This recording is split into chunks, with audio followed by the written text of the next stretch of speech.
All right, so welcome to this playthrough of Masks. I think we're gonna call this episode. Damn, I had a good name for it. I just completely forgot it. Anyway, so welcome. You guys are all reasonably new to the game and so on. So I'm really glad you guys got a chance to play tonight. You'll get a chance to try out your characters, see what they can do in uh, basically a vanilla setting.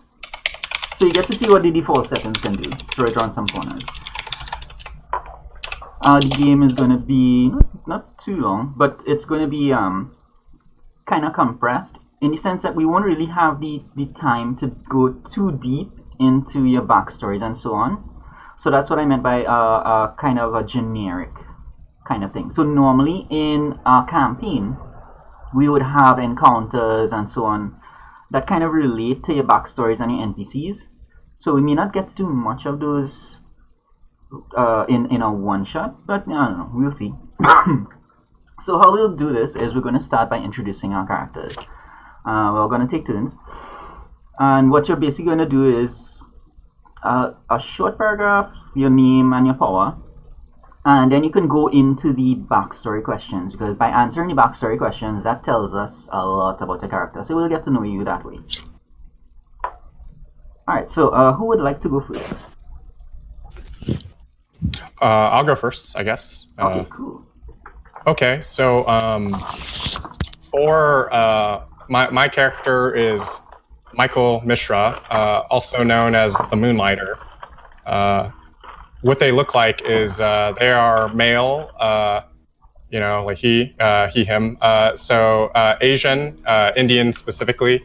They have inhuman hands. They become like clawed and more like animalistic the more like stressed out Michael becomes. So you often see him like kind of like jamming his hands into like really baggy clothes. He wears like hoodies and like pants with like bigger pockets. I don't know, like anything from like cargo pants to like, I don't know, probably like carpenter jeans or something like that.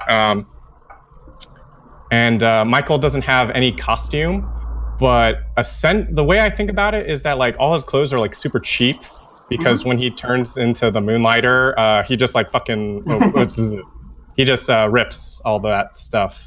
Yeah, you spend a lot of time at Goodwill.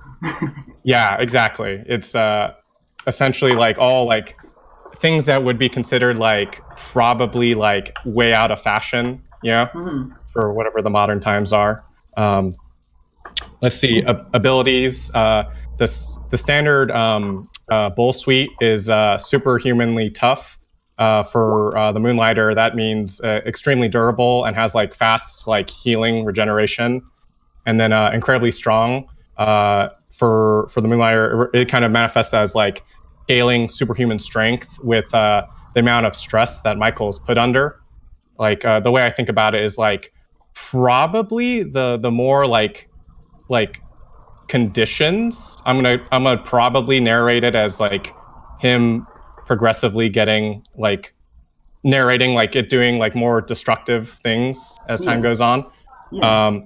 And uniquely skilled at fighting, which for him is feral and animalistic like combat style, like going on all fours, using claws, like biting, that kind of stuff. And enhanced senses like hearing, sight, and touch. And so for the questions, Michael was changed by an organization known as Kindo Labs. They had set up like a summer STEM camp for kind of like I would say like POC, kind of like disenfranchised youth, or like women in STEM, basically like kind of underrepresented groups in STEM, I guess you could say. And Michael comes from like a lower middle class family, maybe high like low class, however you want to think about that. And they thought they were going to get into the summer camp, and what it turned out to be is like they kind of just like used it to farm like potential like test subjects, I guess you could say. Mm-hmm. And like some of the kids like actually did go to like a STEM camp, and some kids were just like lost in the shuffle, as it were. You know? Right. Yeah. Fun on that Yeah. side. And I imagine they, I don't know what excuse they would give to their parents. Maybe something like a tragic accident, or something to make them believe like their kid like perished or something. It's like, sorry, what was that? Oh no, I'm just nodding along. You go ahead. Okay, gotcha. So how did they escape?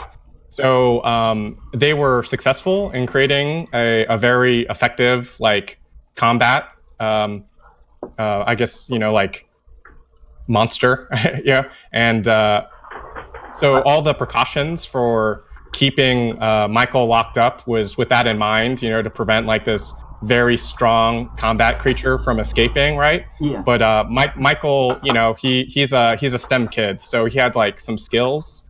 I imagine them as he's kind of like, he's not like a coder, he's more like electrical, like engineer side. Like he likes tinkering with like locks and like circuits and like computer parts and stuff like that. Mm-hmm. So he was able to bypass the locks and the like locking mechanisms of the things that he was in, and he was like, he played dumb for a long time. I imagine like over the course of weeks he was able to pick up like guard patrols and like security codes and things like that, just by like pretending like he was like comatose out of it most of the time, right? Yeah. So he basically just like walks out the front door, because like they don't expect like just the kid to get out. They expect like the monster, So who outside the team tries to take care of you now? There is a doctor. Sorry, I don't really know how to pronounce Indian names, but it's like Chaudhary, I believe, is how you pronounce that. And something like that. I think it's like Chowdhury. Yeah, Chaudhary. That sounds right. Yeah. She used to work with Michael's mother, who is a chemist. I imagine that like she since she's a single mother, like she kind of like, I imagine like kind of gets like I don't know how to phrase it, but like dealt with in like kind of like shysty things in companies sometimes, because like you have to like since no one else is like there to pick up your kids, you might have to like leave work early. So she might have had to like change companies a few times. Oh. And Shadhari was a coworker of hers like a few companies ago, right? And she is a specialist in mutation. So Michael remembered her because she was like kind to him when he was younger, and kind of tracked her down when he was pretty sure that he couldn't go back home because this organization would be like looking for him, and he didn't. And he feels that like he's a danger, like a super danger to be around people in general. So he didn't want to like endanger his sister and his mother by like going back to them, So why do they try to be a hero? Michael really thinks of himself as like a monster. He doesn't really have good control over his powers or abilities. He can, but he still like wants to find like a positive use for those abilities. So he's kind of like, point me in the right direction when you need something like this, and he most of the time he's probably like not on the field because, or maybe he's very reluctant to go out on the field because like he knows like how much damage he's like able to cause. Yeah, and so that's he thinks that like if he can like use the monster like in a good way, like to kind of stop people like from becoming like what he has become, then that's worth it. That's why he does hero stuff. Right. Why does he care about the team? Michael needs the team because he needs someone to put him down if he loses control. He needs people who are like at that power level. And these people are his friends. He trusts them to be able to do that, and like to stop the monster if it gets off the chain. So that he finds the like team like pivotal to him even existing in the world. Okay, cool. Yeah. All right. So Very good. So that's all Thank blue. And who would like to go next? I'll take a crack at it next. Excellent. Can you guys hear me? Yeah. Okay, cool. My character's name is Jonah Paljor. Hero name is Alpine. Sorry, trying to figure out what order we're doing these in. All right. As far as look goes, he is male. He is also Asian. He is Chinese specifically. Generally got a rather intense look about him. Wears casual clothing most of the time. He sort of wears a costume. He tends to just wear a white ski jacket and ski pants and use his powers to obscure his face. So it's nothing particularly dramatic or tailored. Last thing of note would be that he has burn scars that would appear to be sort of like tattoo-ish scarring patterns. They'd probably be visible around his wrists and neck, but not elsewhere. That's cool. Next up is abilities, correct? Yeah, sure.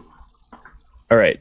So I took illusions and emotional manipulation. The general idea I was going for was hallucinations and erratic behavior are widely reported phenomenons at high altitudes, and he's kind of able to mimic that phenomenon. Yeah.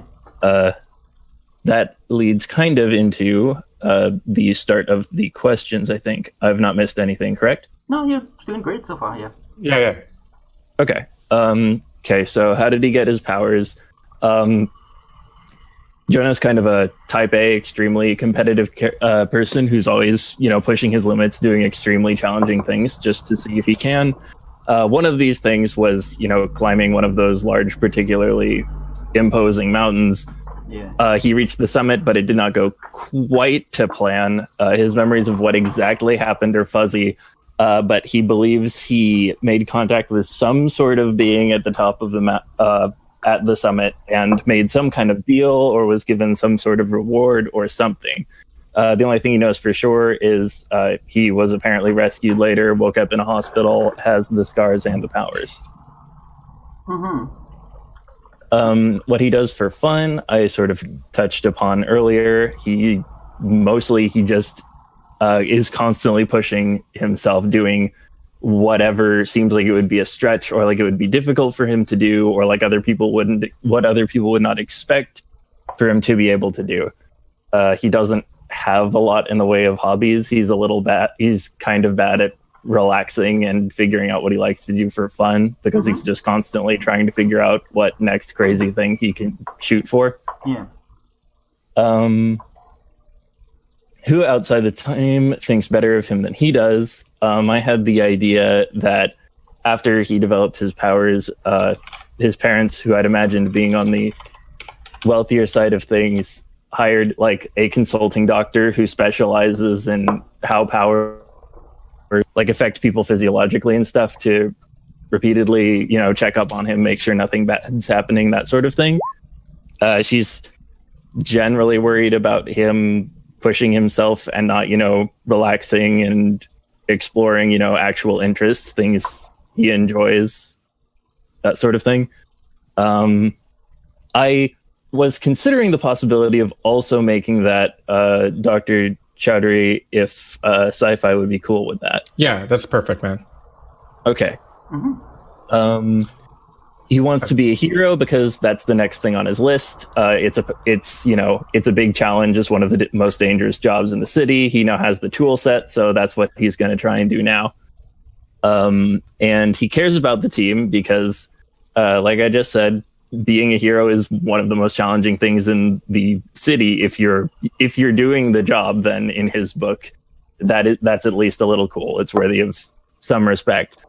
And also because he feels that they're probably in it for more, they're more actually invested in the work than he is, which he respects to some extent. They're not just doing it because it is, they're not just doing it to prove something to themselves.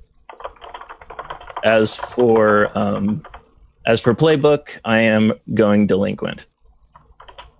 Nice. Yeah. Yeah, I like. You said emotion manipulation, right? Yeah. Yeah, that'll be very useful for the Moonlighter. Yeah. Either you or I just cut out. Oh, probably me. I said that it'd be very useful for the Moonlighter. I thought you had started to say something else. My bad. Oh, it's all good. Yeah. This is it's a cool character because I understand the type. You're not quite an adrenaline junkie. It's more like you get bored easily and you have to find the next thrill. The power set I like as well because I think not a lot of people make full use of emotion control and illusions. Because if you look at that power, it's like you could influence crowds with that sort of thing. So like it's a good power for like crowd control and for like just changing situations where there's a lot of people running around. So keep an eye out for that. All right.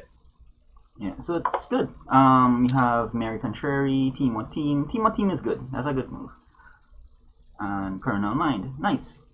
Alright, so good character. So who wants to go Thank you. next? I can go next. Excellent. My character is called Gloria Crescenzo, otherwise known as DUST, which is an acronym for Defensive Ultrasonic Technology. I did not come up with that. That was a member of the Masks Discord. Oh yeah, they love to have lots of fun with that. Backronyms, love them. Yeah. Like yeah, go ahead. Give me a second. My phone's being iffy. Oh yeah.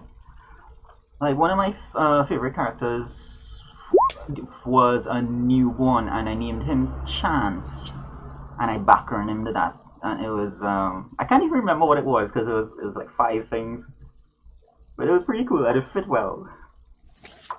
It didn't feel jammed in there. All right.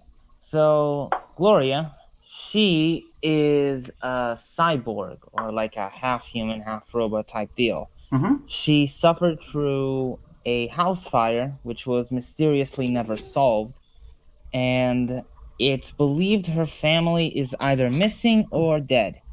But she got the best out of the entire house fire because she was rescued by the same Kindle labs that rescued the Moonlighter, or well, Yeah, rescued. Rescued. Yeah, rescue. Quote unquote.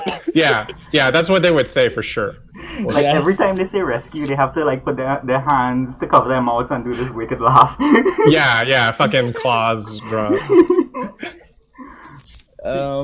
Anyways, they rescued Gloria, but because she suffered through so much fire, like there was all this smoke and obviously the fire, they had to amputate a lot of her body. So now her entire arms are completely made of steel, robot stuff. Her lungs, also her chest, feet, etc. She's mostly, well, half human, half robot. And because of that, she obviously gets to have a little bit of fun with her arsenal. Mm-hmm. So her abilities are directly tied to her arsenal. Just give me a little second. Mm-hmm. And they are thermal control and sonic burst. I cut off. Yeah, that's Her arms. They have these boombox sort of deals where they can let out extremely fine sound waves that, well, can do a sonic burst. Extremely, very complicated effect.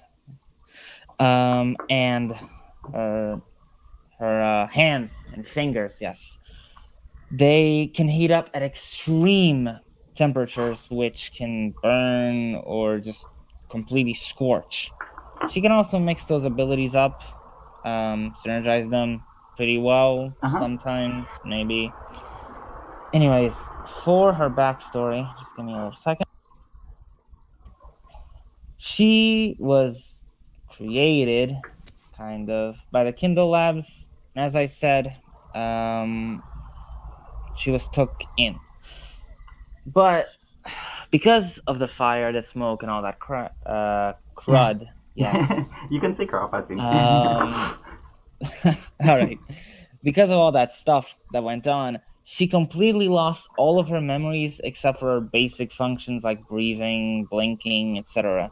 So she had to be taught everything again by the Kindle Labs. And so she was. It's why she is a newborn, because she basically is one. Hold on. She was specifically taken care of by a man called Mr. Saresta, a mysterious Finnish scientist that literally no one knows anything about except that he's from Finland. He taught her most of what she knows, but more importantly, he specifically taught her that because of all these special things she got, she needs to protect people. So that, the kind of stuff that happened to her doesn't happen to others. Give me a sec. Yeah. And that's similar to, I think the bull had a similar motivation. So you guys would get along and well in a team, yeah. I'm not so sure about that, but yes, we have similar motivations. Actually, you are right, because people who have the same motivation often disagree on the method. Yeah, just how she thinks about Kindle Labs is like probably diametrically opposed to how the bull thinks about it. Yeah. Don't worry, it is. Awesome. Yeah. All right, but anyways, anything else?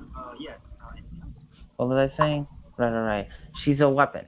So she needs to take advantage of these advantages she got. So she, what's his name? So Saresta basically teaches her that to pay back for society and to be accepted again, she needs to start doing superheroics, which is why she got into this whole hero thing. Let's see, what haven't I answered?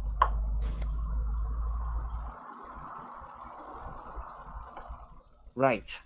What about humanity fascinates you the most? It's like the second one that I haven't answered already. Gloria is fascinated by humanity because of how diverse they are.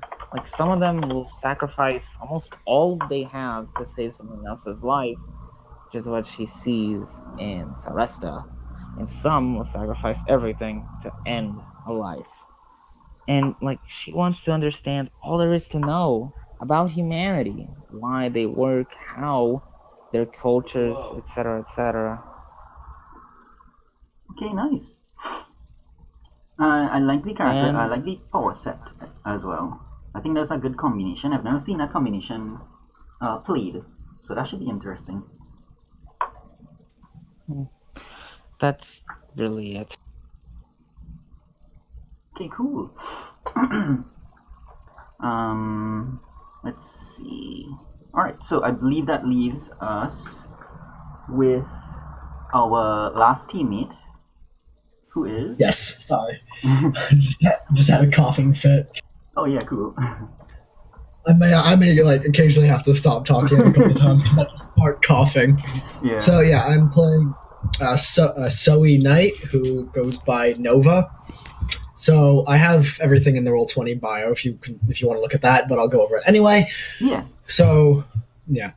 So she is the Janice. As I said, I'm going to go over her moves and stuff first. So the mask label she has is if it wants to scroll, it doesn't want to scroll properly from me.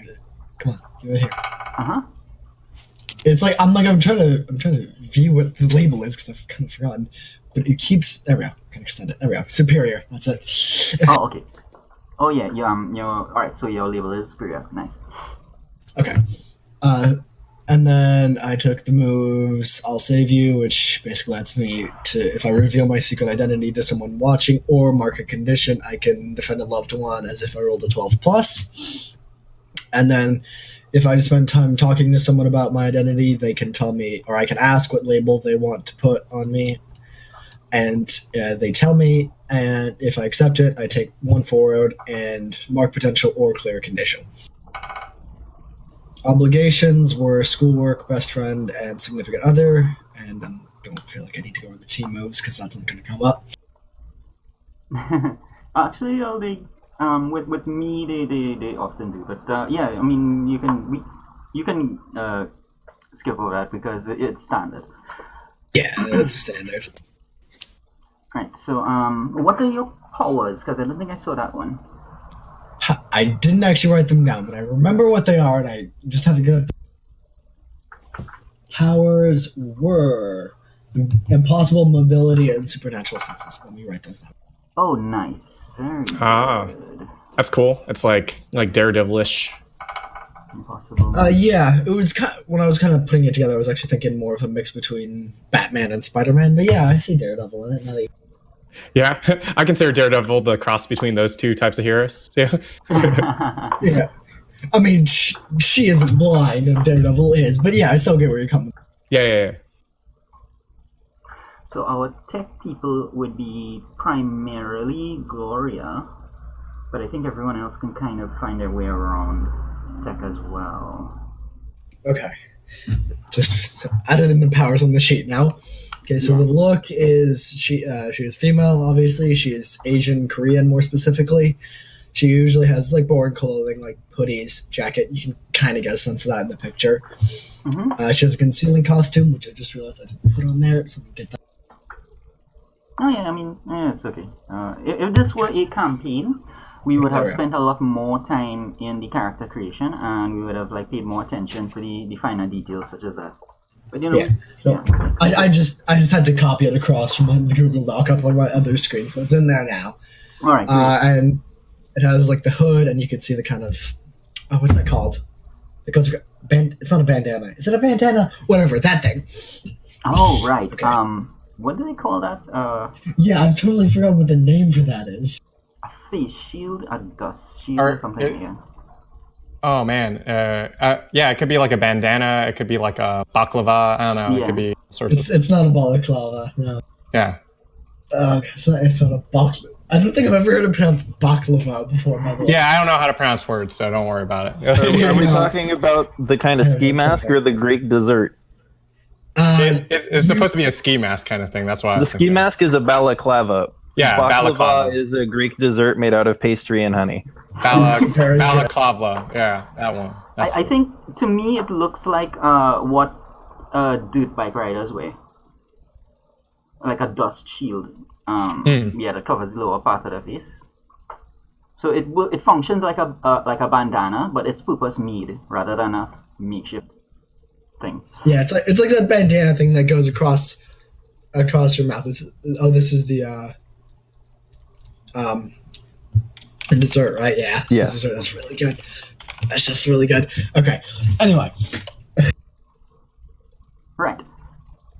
So yeah, you can. About your powers, like how do they manifest? Have you given much thought to your senses? Particular is what I'm interested in. Like, yes. Yeah. The senses I was thinking is very much like kind of enhanced. It's very much like halfway between Daredevil and Spider-Man in the terms of. So like, it's not something that just kind of exists. She has to pay a bit of attention to it. Yeah. But at the same time, it's kind of just an enhanced situational awareness. All right, that sounds good. All right, so I guess you can go into your questions now. So the questions. The first one was, when did you first put on the mask and why? That was a year ago because she wanted to use her powers for something that mattered. Words are complicated. Why do you keep a secret identity? To protect friends and family. Who outside of the team knows about your dual identity? I cannot read either today. Can't talk, can't read, can't type. It's a good day.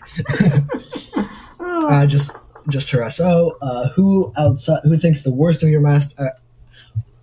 God, words. How do you say them? God. Yeah, it's hard. Okay, famous- just for a pause, just to switch gears, so just in case it helps, tell us about your SO. I'm going to finish the questions and then I will get into that. Okay, yeah, go ahead. So outside of not outside of the team, I'm not on that one yet. The person who thinks about the worst about the masked identity is a famous actor from around the area we are in the city. I have provided a fun little quote, which was very much inspired by Samuel Jackson because he's amazing. And then, why do you care about the team? Because when she needs help, it's nice to know. It's nice to have someone to rely on. Nice. All right. So I think it was the SO. Yes. Okay. Sorry. My throat is also very rough, which isn't helping anything. Oh, yeah. I haven't put a ton of thought into it. But sorry, coughing. Oh my lord. Right. Where was I? I haven't put a ton of thought into it. I was thinking, they go to the same school, same grade, that kind of thing. So they see each other daily, obviously. I hadn't actually pulled an image, which is something I meant to do and just never got around to. But whatever, that's not important. That's basically what I had up. I hadn't. Yeah.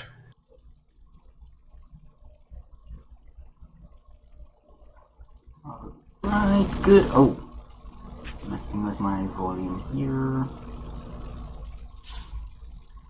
Oh, and the famous actor I grew up around here. It'll be like I didn't catch that. What did you say? Any thoughts you had on the famous actor? Like, what's his name and so on? Oh, and what's your significant other's name?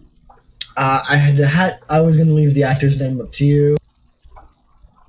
For the I hadn't actually. It's a good question. What the name is? That's probably something I should have figured out beforehand. But I didn't. Oh, just give them like a first name, just in case I need to bring them up. Yeah, give me 1 second. I'm just gonna randomly quickly pull up a name generator. Here, I have a thing for you. I put in the chat. Creative. There you go. Yeah, I'm going with it. Write me some names. Sorry, thing. We'll go with Julie because I don't know why not. Okay, Julie sounds nice. All right, so Julie. At some point, I may have to step away to get some water. Just a heads up. Oh yeah, we'll take like a quick 2 minutes or something. So, all right. So, what we're gonna do now is relationships and influence. I believe you guys were chatting about it and so on. So, what did you guys come to any decision so far? So, how about we go down the list? Bull, just you can give your relationships and you can probably give influence at the same time. Okay. So just to let you guys know, I have a like a feature. I don't know what they're called, but they're essentially it's called listener. So I have 2 people that are like kind of a little bit more important to me. They are the love and the rival, and they don't necessarily need to manifest themselves in a completely literal way. Like the way I was thinking about it is that the rival is probably going to be our newborn Gloria, yes, Dust. And the reason why I was thinking this is that Gloria probably thinks of like how she said earlier that the Kindo Labs were like her rescuers, and that probably just like pisses Michael off to no end. So like he's not the type, he's not your typical bull. He's definitely not going to like get in Gloria's face all about it. Like he's not one of those like super brash dudes. He is probably gonna like very toxically like internalize all that stuff and like try to hide it most of the time. But inevitably it's all gonna like burst out because that's the bull. That's what they do. And and the love. I was wondering if anyone wanted to be my character's love. So like that could manifest as like a friend or a love interest. I was wondering if anyone wanted to be that.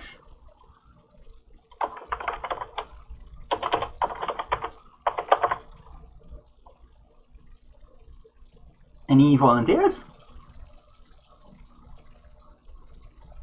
Hello? Alpine might be able to do a platonic type deal, though I imagine him being, or at least pretending to be more aloof than that. So I'm not sure. Sure, they could just be friends. That's fine. Well, it doesn't need to be returned. Oh yeah, or what? Okay, so the way I think about it is that Michael probably considers Alpine to be like a very good friend because like he cannot exist in the world without Alpine around. So like he feels that it would be far too dangerous for him to be anywhere if like his good old buddy, isn't there. Fair enough. So Jonah. So that's what I'm going to write down. So I'm going to write that down now. Oh yeah. Jonah. Alpine, who is the delinquent. Yeah, that's good. That's gonna be some good drama. Let's see. Yeah. Okay. All right. So yeah, what you were talking about is the extra. So yes. The bull's extra is the bull's heart. What listener does is that when you pierce the mask of your love or rival, you can always let them ask you a question, ask them an additional question in turn, even on a miss. These questions do not have to be on the list. So if I ever pierce Alpine or Dust's mask, I can reveal, like, let them ask me a question, and I will always be able to ask you guys a questions, no matter how poorly I roll, which will be poorly, because Mundane is not super great on the bull, so... Yeah. That's why they need that. Yeah. Yeah. All right. So that's the bull. Your influence. Do you give influence to... Who do you give influence to? Yes, I give them to the love and the rival. So right. So both Alpine and Gloria have influence over me, but that's it. So influence is important because, like, for instance, if you were to... So if Alpine or Dust were to defend the bull from a powerful blow or something, somebody were going to strike the bull and you wanted to defend the bull, Alpine and Dust would have a +1 to that roll. That's what influence means. Mm-hmm. And my feature gives me a +1 on rolls against my love and rival as well. That's another thing it does. Yeah. So you're very well integrated. The bull is very well integrated. All right. So who wants to go next? Or doesn't he have to do his Doesn't the bull also have relationships in addition to the heart, or are we not doing those? No. The relationships are the love and rival, right? Is that it? Yeah. So Alpine is your love. I didn't realize that was the. Yeah. They've opened up. Okay, so we should talk about this. You've opened up to them about the worst parts of your past. So, what does that mean for Alpine? Like, what did you tell me? Like. It says here you've opened up to them. Oh, okay, my bad. I forgot. I messed up the subject there. So what that means for Michael telling Alpine is that you know that Michael has like an intense like self-hatred of what he has become.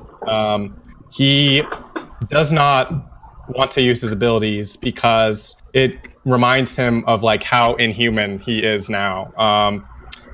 So that's probably like. He probably has a lot of like stuff that he remembers about like the process that made him the way he is, and none of it is good. And he's probably told you some of the details of that. And then Gloria is your rival. They've tried to control you at a crucial moment.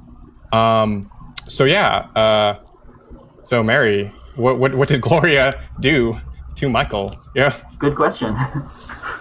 She probably would try to like convince him to either work with Kindle Labs or just accept that maybe they're not as bad as they are. They are. That's so good. That is, that definitely put him at odds against Gloria, like because it's like reoccurring. Like you keep like bringing it up, and like Michael is like ruining clothes, and like you know he won't like throw any punches or anything about that because he is intensely afraid of like giving in to those kinds of emotions. But like yeah, he's like if you pushed him hard enough, he would probably transform on it. Like that's what started this whole mess. yeah. So okay, that's my relationships. All right, sounds good. So who wants to go next? I'll go ahead and go next again. Mm-hmm. All right. So for delinquent, let me get them up one moment. All right. Delinquents to relationships are, first one is you keep trying to impress blank with your antics. I think in this case, Nova would be would make the most sense, because Nova is appears to have the most established reputation as a superhero. At least one media personality is talking about them, so he probably sees them as a yardstick. He needs to illustrate how competent he is at any opportunity. And maybe he doesn't know about Julie and is also.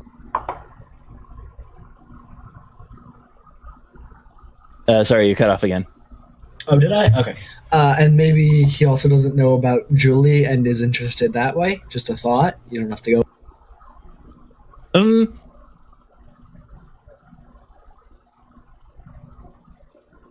Did you say anything? Maybe. After? Oh, okay. I think he's probably the kind of person who, when dealing with a Janus, would just assume that the person they are when they put on their mask is the important part anyway, because if that wasn't what's important, you wouldn't put on the mask. That's how he thinks. That's fair. Okay. Michael definitely feels the same way as the Janus about like their alternate identity, I think, because Michael does not associate themselves with the monster. I feel like he's never. I don't think it's known outside of the team that like they are the same thing. Although actually, since Nova would be unique in that she is, I think, the only one of us that makes an effort to hide her identity among the team, right? I think Michael definitely doesn't want to be connected to the monster, but like maybe he'll do like something like Clark Kent Superman, like go around the corner before they transform if they feel it coming on or something like that. Yeah, but we all know he's Michael Mishra, right? Yeah, definitely, because he is like, it's not secret, but to the team, it's just secret to the world, I guess. Yeah. All right, and the Nova's alternate identity is not known to the team, right? Yeah. Unless he wants, or sorry, she wants that to be known. She's actually a God, what's the name? Janus. And just Nova is the superhero. Yeah. And also, yes, her alternate identity would not be known. Mm-hmm. Okay, then he probably is, I guess, curious as to why she feels the need to keep that a secret. Okay. All right, nice. And yeah. Second one is blank you and blank pulled an awesome (parentheses if illegal) stunt together. Since Moonlighter seems like the one seems like the one Alpine's most connected to, he seems like the most likely candidate. I imagine it would probably be a stunt that would not actually require the use of the Moonlighter, because I imagine Michael would be comfortable with that. Yeah, doing something like that would be probably something that Michael had never done in his life, like beforehand. So he would probably get like a kind of like weird enjoyment from like breaking some rules with you, since like I don't feel like Michael was just the good son. Like he always did the right thing, All right. All right, nice. And all right, so is that the both of them?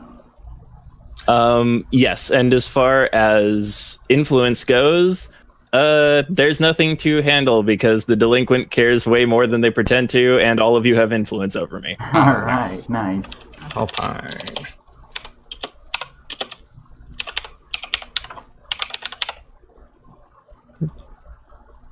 Did that do it? Okay. Okay, cool. Sorry, just added my sheet. Sorry, how much influence do we have over you? 1. Yeah, Thank you. Yeah. There's only one influence on anyone. yeah. Influence is like Yeah. a switch. It's either it's on or off. Yeah, you either have influence or you don't. Yeah. Okay. Yeah. And all adults have influence over us. Is that correct? Yeah, that's correct. Because you guys are just trying to make your way into the world, and you're teenagers, so. I didn't hear that first part. Sorry. Yeah, you guys are just trying to make your way into the world, and you guys are teenagers, so it matters what the world thinks because you're trying to be a part of it. Cool. Yeah. And it's an adult's world. A quick question. So, Whiskey, did you have an idea for what Jonah and Michael did, like, to break the rules? I'm not sure if it matters or not, but, like, do you have a scene in mind, like what happened, what we did? I've been thinking on it. I was considering because Jonah's interested in pushing the hero thing to the highest extent he can and like being visibly excellent. He may have Michael Mishra is quite technically competent, correct? Yeah, anything that isn't like code related, something that's like more soft, like hardware side, is probably like what he's good at, like, and mechanical, like locks. Not sure if he's good at like cars, like that kind of like mechanic, but like more finicky bits, I guess. Yeah. I hadn't thought of any details, but I thought possibly he might have roped Michael into breaking into a large area with a lot of resources, like something possibly with a floodlight or some other large light show, and like designing a signal for the team and lighting it up just to get their name out there. Sure, I'm sure it wouldn't be that hard to manipulate Michael into doing something like that. Yeah, he's kind of like seeking your approval, I feel like, a lot of the time. Yeah, fair enough. All right. Who is next? I can go. We're talking about influence and relationships, right? Yeah. All right. Just give me a second.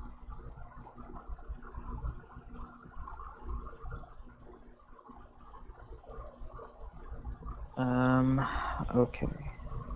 So, for Dust's first relationship, X is an exemplary human. They show you around and tell you how things work. I believe Nova would be the best for this one, since they seem the least aggressive towards a newborn. Okay, hang on.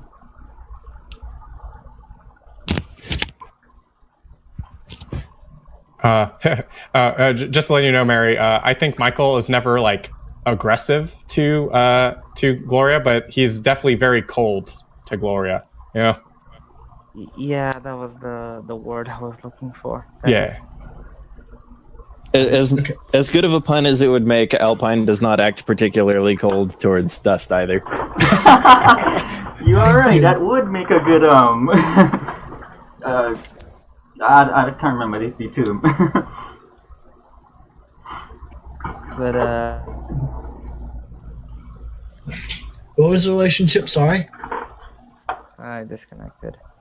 I believe Nova would be like the most receptive to her. What do you think, Zooey? Okay. It's like I'm just trying to figure out where to put it down. it's so does that mean you give influence to over you to Nova? Is that correct? Oh no. For influences, everyone has influence to Dust. Oh, okay. Yeah, I think for most playbooks, aside from the bowl, connections and influence are entirely separate. Yeah. Okay, I gotcha. Yeah, my relations and influence are separate. Okay, so I'm still desperately trying to figure out what I can still just put in bio. Sorry, no notes in this, which is annoying. Yeah, I think you type into the box in the influence, and then you hit the add button, and it'll create another box for you. Yeah, the Mask's Yeah, character sheet in Roll20 is pretty clunky. Yeah. Yeah. But it hasn't been updated. I mean, especially since I've spent so much time using the Monster Hearts ones, which are so good. This is like very. Okay, I'll just note it down under influence that she's also receptive to. Yeah.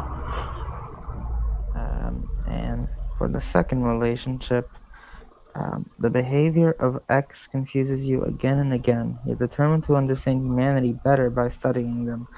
And I think that Moonlighter fits almost perfectly for this. That's good. It's like you're always like trying to pierce his mask, and he's like always trying to like resist you from like figuring out like how much like profound like emotions he's always feeling about you. Like yeah. And plus, really there's good. 2 versions of him to contend with. yeah. I imagine that the Moonlighter is actually a lot more Michael than he is willing to accept. Like, it's probably just like Michael turned up to 11, you know? Like if you gave someone like ultimate power, you know, and like 0 responsibility for their actions because they like so vehemently like deny it's them, you know? Otherwise known as a bottle of tequila. Yeah. I forgot that, like, say my lessons for the recording. Yeah. So my lessons are. Hold on.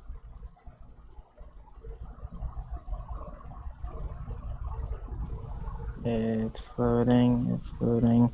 Okay, my lessons are: I am a weapon, and I must always seek to protect the innocent. And a superhero should always support those they love. Note how they're pretty Kindle, yes, Kindle supportive or whatever. Nice. Just one other thing. Yeah. I'll be talking in this ASMR tone for the rest of the session because it's extremely late. So if I'm talking too quietly, please talk. Okay. Reject our lessons. Alright, yeah, cool. I have to remember that you have the lessons thing. Alright, good. So who's left? Has everyone done their relationships and influence? No, I think Nova. I have to do mine. Right, yeah, good. So let's see Nova. So I refused to tell someone my secret identity when I asked.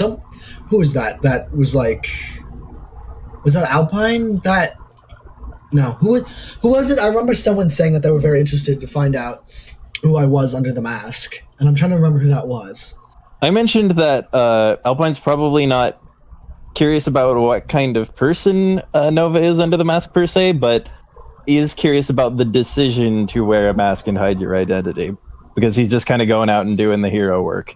So it's not a choice he entirely understands.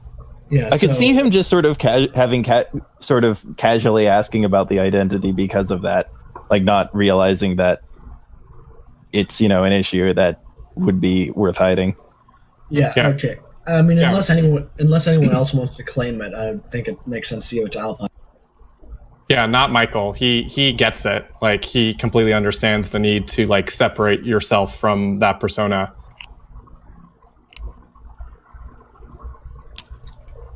Okay. And then my other one is someone knew me from civilian life first, which maybe is Michael even, because maybe that's part of the reason he understands. Oh, okay. Yeah, that sounds cool. Were they like, did they go to the same school before like Michael like mysteriously dropped out, you know? Maybe they both went to the camp thing together, and so he just wasn't picked to go become a thing, or because could be that. Yeah, I'm not certain. I'm not certain we have to flesh it out that much, but yeah, something like Yeah, okay. That's good. I like it. Alright, And then influence. mhm. You look up to your teammates, they seem to have the superhero thing figured out, give two of them influence over you. I almost read give them 2 influence over you, which is not right. So I think definitely Michael should have influence. Okay. And then I'm thinking probably Dust and as the other one. Alright. I was Alright, not great. paying attention. Sorry. Alright, so we finished the major parts of it. There is that one other part, how the team came together, but I think for the purposes of time, we're going to skip that one. Because one, it won't really tie into what happens this session. And, well, I know it is late. So we're going to take probably like a couple minutes, just so that everybody like get a drink, take a bio break, whatever, and we'll come back and go straight into our session. Okay. Sounds good. Yeah, excellent. Understood. Okay, going AFK.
All right.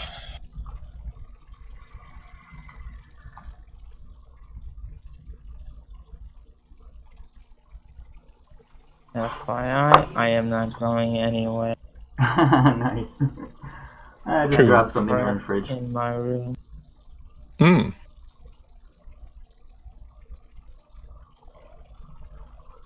The characters are pretty good. Like, you guys could conceivably, take those characters into a full-length campaign, because there's a lot to explore with them, which is good. I like how we kind of have like if we were doing a campaign, we have like a pretty obvious like main antagonists for the group too. Yeah, indeed.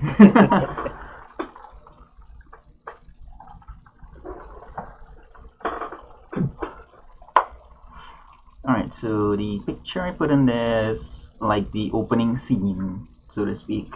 So I'll do the description once everyone's back.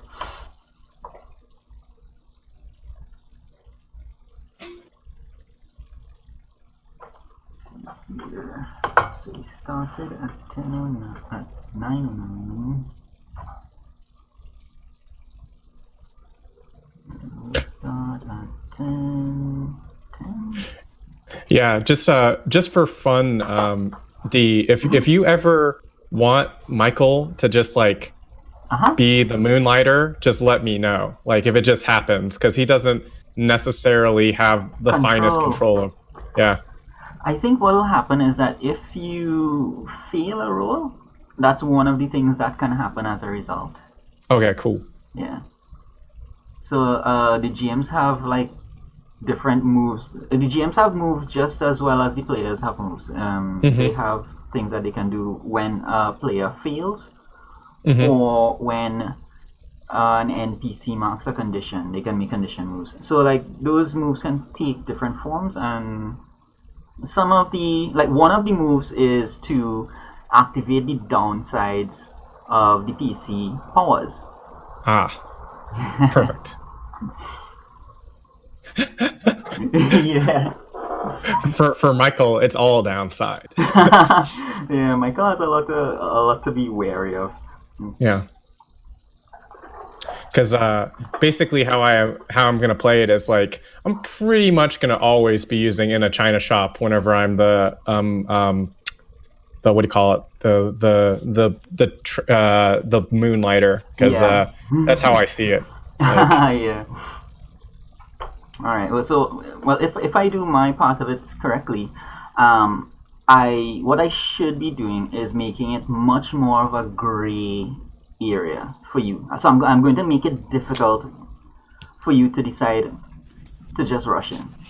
Okay, cool. Okay, that's good, because I imagine that like it would make sense if he's like struggling, like he's trying to keep it from happening. You know? Yeah, indeed.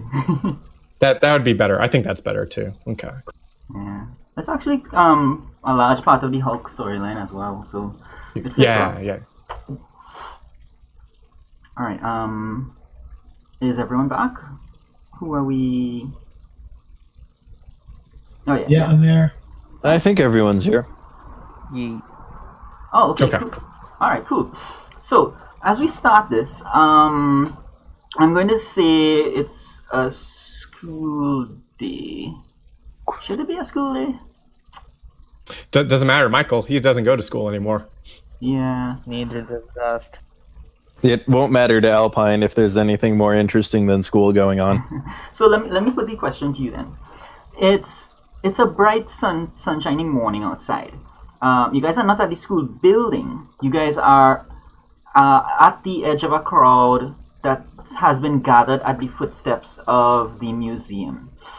So I posted a picture in the chat just so you guys get an idea of what it is. So at the front doors of the museum, there's these massive wide steps, with marble statues on the banisters. And the museum staff have put a podium up there, and the museum curator is speaking to this crowd gathered, on the steps and on the sidewalk and so on. He's introducing, or he's giving the opening speech for an exhibition week. And the exhibition is some new artifacts that they have just received. Some have been recently discovered, and they added in some items on loan from collectors and so on, just to make sure it's a full week. And they've done a lot of publicity, inviting people to come on down. And so he's making this opening speech on the steps of the museum, and then once the speech is finished, they cut the ribbon and everyone is invited to rush inside. So the question to you guys is this a school thing? Are you guys here on a field trip, or is this on a Saturday and there's nothing better to do? How do you guys find yourselves there today? If some of the team is like actually there for a school event, Michael might have just like snuck in to kind of feel like a normal kid again, just for the day. Yeah. Nice. Yes, I think a field trip fits. Yeah, Mary. This might be something that like Saresta and the Kindle guys just let us kind of roam around so she can kind of get a feel for how the human life is supposed to. Nice. Oh yeah, that's true actually. You know, they would want you to see how crowds operate and so on. Alpine, this is an interesting question for you because is this the sort of thing that you would go to willingly?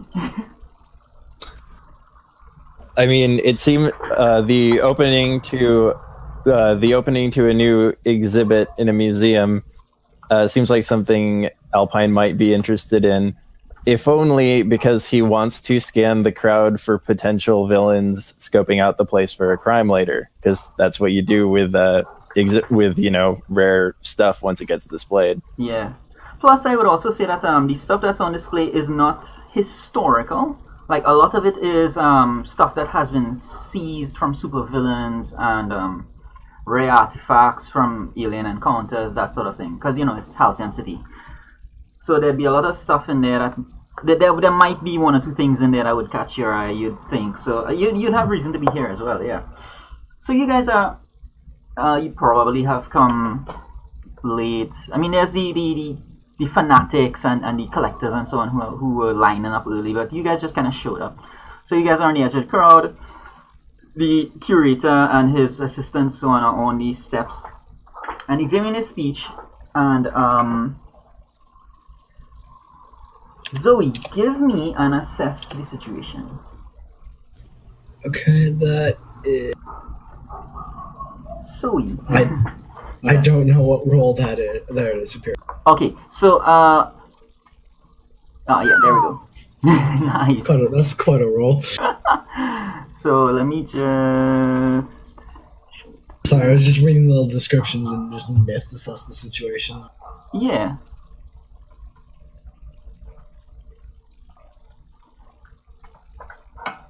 Gloria, do you have a copy of the basic moves and so on hand? Just. Yeah, pretty sure. Yeah, cool. Just so you can follow along. Alright, so let me first how assess and PS and so on normally works is that you guys get information. You get the information. If you feel I don't tell you or you don't see anything, I'll still tell you something.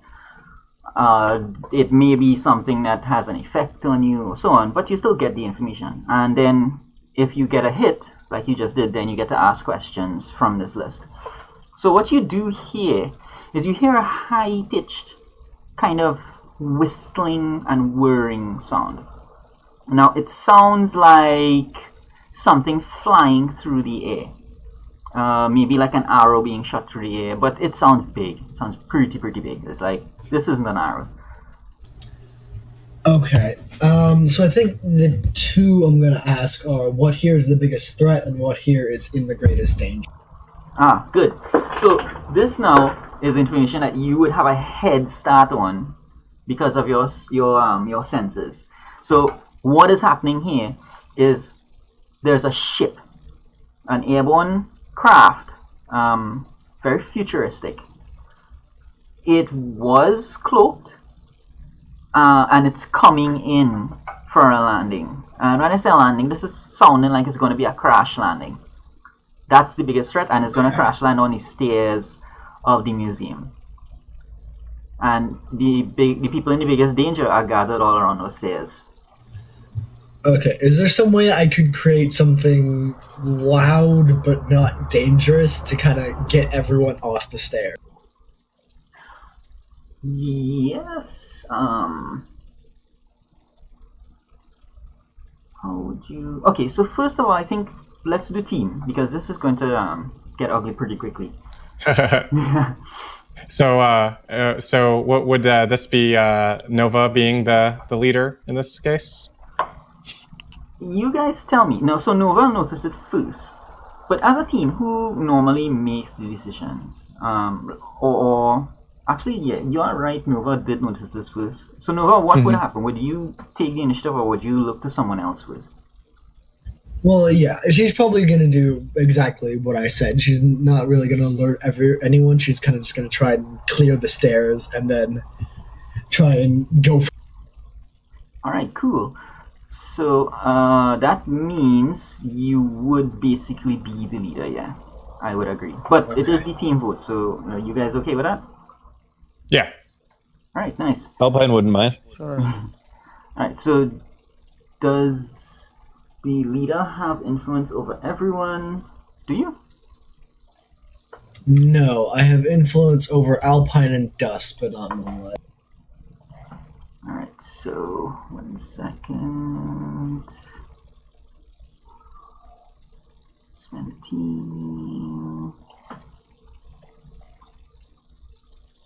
Yeah, I'm just like yeah, I'm just keeping Mary up to speed.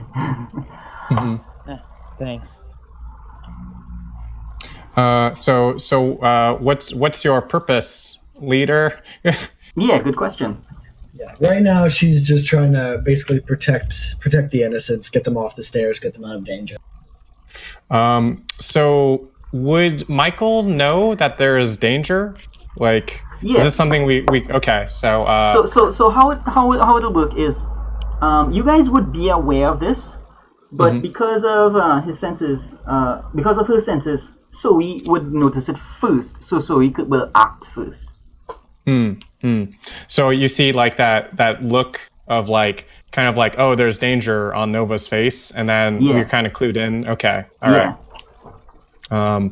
Then I would probably have the gosh, yeah, I guess I my purpose would probably be like to run and hide. You know, like Okay. I'm sorry. Yeah. Right. Could Gloria use her sonic bursts as a way of like just amplifying, just using it as a megaphone of any sort of? Yes, you can. I'm just trying to line things up in my head.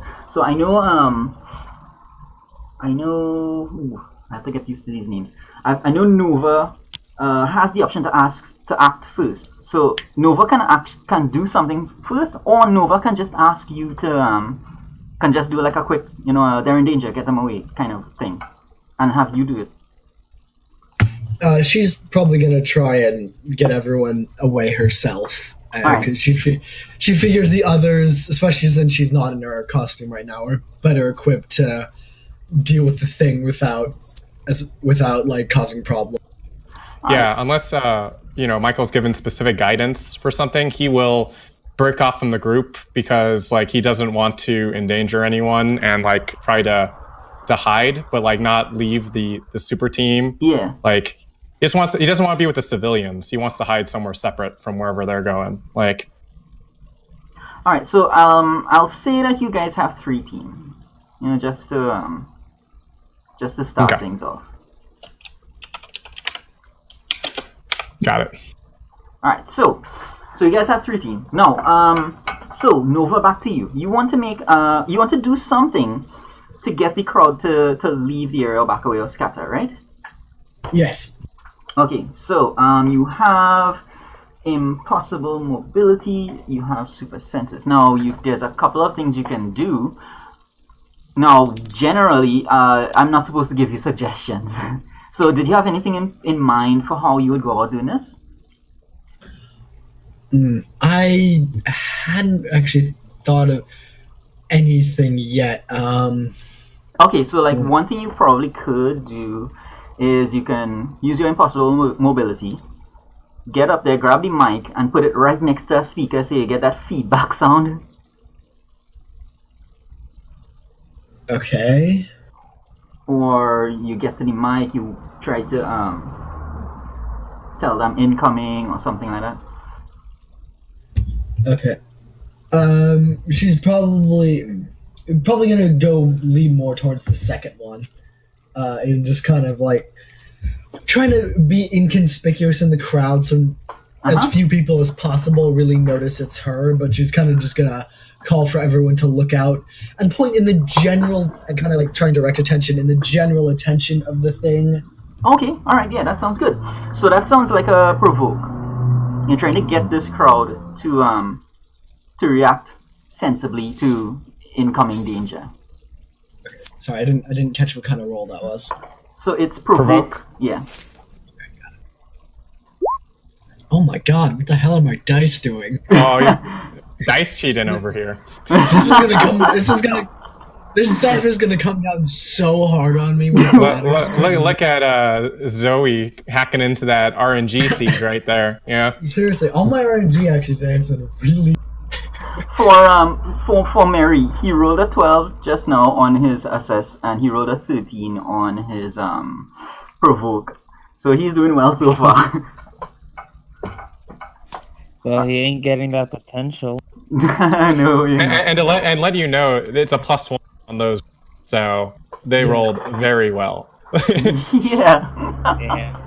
All right, so the crowd actually does turn to look, because this guy on the steps, he's been droning on for a while. He's a museum curator. He's not a rock star, and everybody's like looking at their phones and so on. But when you yell out and you point, everybody wants to turn around and see the new shiny thing, and so everybody kind of moves away from the stairs, trying to get a good look. Yeah, I imagine Michael started running like a weirdo before Nova even said anything, because he's the only one who actually is. So the trajectory of this thing, you guys can see it now. It's a ship. It looks like a shuttle. Like it's designed like it's a space shuttle, but I mean designed to work in atmosphere. It's not a spaceship. At least you don't think so. It is smoking. So something did go wrong, and it is on course. It's going to crash into the stairs, but no one's going to be impacted, so to speak. What does Dust do? Because I think Dust had something she wanted to do next.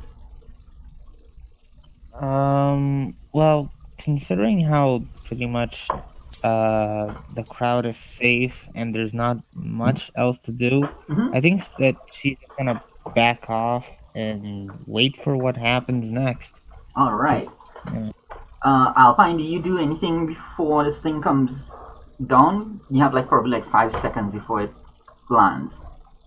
Alpine foresees the potential need to do some hero work, so he's going to blend in with the crowd as they move away from the stairs, and put on his ski jacket just to sort of get the costume going. Yeah. Just as an aside, for the purposes of this thing, I don't really sweat the difference between whether you're in costume or not. I didn't imagine you did. Yeah, so, but I mean, during a campaign, probably it will come into play specifically for the Janus. But, just for now, we'll say that you guys have time, since you saw this thing early, to even if you do wear costumes, you can probably just, duck down or go behind a phone booth or something and change. Alright, so this thing, the whistling gets louder. You can see it now. It's no longer cloaked because of the fact that it's damaged. It is no longer cloaked, and it crashes into the stairs. Now it crashes between the podium is at the top of the stairs. The crowd was at the bottom of the stairs, and the stairs were roped off with the red ribbon. With the idea being at the end of the speech, they would come down and cut the ribbon and let people into the museum. So this thing has crashed into the top of the stairs, and it's a massive impact. The stairs are broken up, and fuel from the shuttle is spewing out, and there's fire raising all around. Now, in addition to the fire and the crash, you see people come out of the crash. Now, I say people, but it's humanoid figures. They're in these suits, presumably spacesuits. They come out and they have weapons. They are armed. Some come out on this side, facing the crowd, and they form a kind of a line and are advancing down. You're not really certain as yet what's happening on the other side of the craft towards the museum, but some of them have come out of the craft, and you think you see them. Should I do? Yeah. So you know that there's more of them. You're not sure exactly what they're doing because there's flames and smoke from the craft itself. So you can't see what's happening on the museum side of things. But on the crowd side, you see these troopers start to advance down the stairs, and they come forward, dusting off whatever bits of fire on their suit because their suits are fireproof, and they brandish their weapons at the crowd, and they make a demand. They say in unison to surrender the talismans or else, and they sound kind of robotic. They sound like if Cylon had been taught to speak English, but it could be a filter. As I say, you don't really know who these guys are. I'm sorry. Could you describe the people coming off the ship or the creatures? I missed it. Sorry. So they're in what looks like an advanced spacesuit. Okay. Cylon meaning robotic. So like it sounds either they are robots or they're speaking through a electronic filter. Okay. Yeah, I assume, but I didn't know how the silent actually sounds. I'm like, ah. Yeah. So it's a spacesuit, meaning it's sealed. You don't see like skin. They're wearing gloves, full-length jackets, which are connected to their pants and connected to their helmets. And the suits look to be thick. You know, maybe they have a little armor, that kind of thing. Yeah. Okay. Sorry, I lost some voice there for a second. Oh. I just didn't hear anything, but I don't know. It didn't say like I lost connection or anything. What is the best way, like what pop culture thing resembles these guys? They're like stormtroopers, I guess. Cool. So it's a full body suit, alright? So you don't see skin. You don't see like their wrists or their necks or anything. It's a full body, complete, hermetically sealed suit. Complete with a helmet and face shield. Alright? Okay. Alright. They are speaking and they are demanding that the people give up the talismans.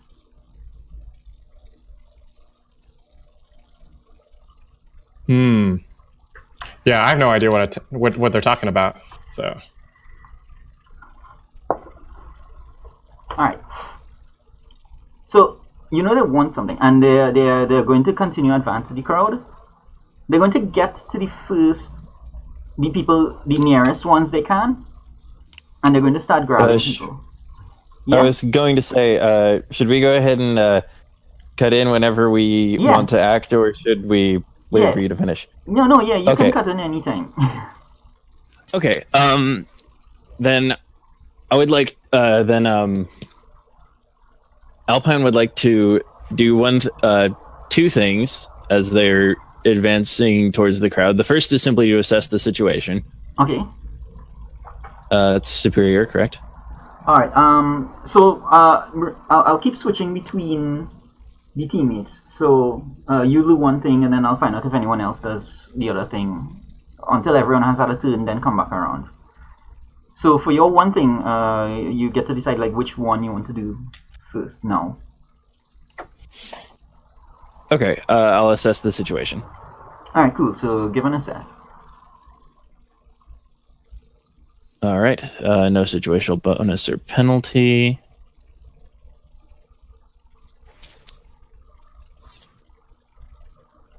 $14. Wow, you guys are rolling really well. Hacks. Good God. Hacks. Alright. So it would seem, Jeebus. Alright, so what do you want to know? Like, in general? Okay, Of the first question I was planning to ask, what here is the biggest threat? Do any of these aliens that are advancing forward seem like particularly well equipped, or like their leader, or particularly dangerous, that sort of thing? Okay, so they do look particularly well equipped, and they are malicious. You know that they're not just confused or anything. So in terms of well equipped, sorry. I'm asking if there's one in particular that appears to be a bigger threat than the rest of them. Oh, right. So, because of your rule, you would now be able to see, some of the smoke from the craft itself is beginning to clear. The lawn is still on fire, by the way. So that's another thing. Yeah. So you're beginning to see what's happening at the other side of the ship, at the top of the stairs. And you realize that these guys who are advancing towards the crowd, they are foot soldiers. The lieutenants, the more advanced looking ones, the ones with heavier armor and bigger weaponry, they have grabbed the curator and his staff and taken them inside. They are the biggest threat. And they are inside everything. Inside the ship? No, inside of the museum. Oh, I see. Yeah. Do we have communicators, like, for the team? Yeah. I guess I would, silently be, talking to the communicator so everyone can hear. I'd be like, Nova, something's happening at the museum. Get here quick. Yeah. Would I know where you are? Like, would people know where you are? I don't know. I would say the name of the museum, like in that message. Yeah. I kind of meant in relation to them. Oh, where I'm hiding? I don't know. Yeah. I think that I have I'm super nimble as this kind of run off of my abilities, right? And I have probably heightened of those three senses I mentioned. I have really good balance, and I can probably move pretty quietly because of my cat-like movement. You're very, very good at running away. Yes. Very good at hiding. So I don't know if our communicators have GPS, you would know exactly where I am, but I wouldn't have said specifically, probably, because I'm just Nova, get down to the museum. Okay. So I would kind of whisper back through, I'm already there. I just cleared the stairs. Do you have any idea who these people? I saw someone grab a curator inside. Yeah. Or did I see that? We all saw that, right? I'm just... Yeah, but you just tell them, because you were the one who saw it, because you rolled...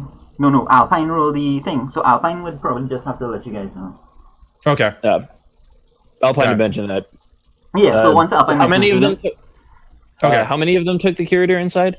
Was it just one, or a handful? It was a handful. Okay, the handful of them grabbed the curator, took him inside the museum. All right, and then I guess are any people on watch? Are they guarding the outside of the museum now?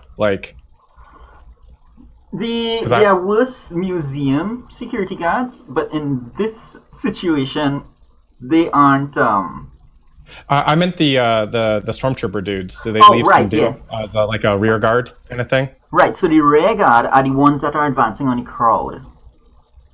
Okay, so the crowd. So let me just get this mental picture right. So is the crowd, they escaped out away from the museum? Yes. Is that correct? Yes. So because of the efforts of Alpine and because of the efforts of Nova. Yeah, the crowd drew back from the museum. Okay, so then since Michael went in the opposite direction, I must be inside the museum. Did you run into the museum? Because so here's how it was. You guys were on the edge of the crowd. So to run into the museum, you would have had to run towards where this thing was going to crash. I didn't know where it was going to land. I had no idea. So it landed on the steps. It was mentioned earlier that the smoke rising from the wreck is obscuring our view of the museum. Yeah. Because I imagine that the second that I noticed that was danger, Like I just I don't like think wherever. I don't think you would have been able to run into the museum because you guys were on the edge of the crowd. You Okay. would have had to run through the crowd. I see. Okay, Yeah. so that I just want to be like away from the crowd. So whatever you think like that spot is, that's where I am. Like Yeah, we'll say you're not that far away. You would probably still be within sight of what's going on. sure. Okay. Yeah. So yeah. So I don't know. I guess I'd be like, what I do? I can probably get to the ship because of all the smoke. You know, maybe I can do something there. I say like. I don't know. I don't even know these people. Sounds like they're after some of the relics. I can't say though. Well, sounds like it's time to go to work. And Alpine's gonna go to work if no one else does anything. Yeah, the second that you move, I probably like start sneaking up towards the ship because like, you know, Michael just doesn't want to initiate that kind of stuff because, you know, he's reluctant. All right, so Sorry, what was that? Alpine checked out the situation. Michael is moving in. What do Gloria and Nova do? Nova's probably. Oh, sorry. You go first. Okay, hold on. Gloria, since she's noticing that Alpine's moving in, she's probably going to like go ahead with him because she's like going to provide some. Yeah.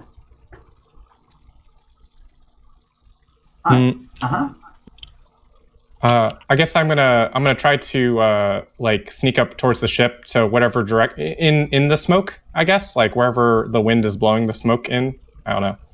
All right. Well, the smoke is thinning, so you guys are able to approach the ship. Cool. Nova, you also tag along with them, or do you have something separate in mind?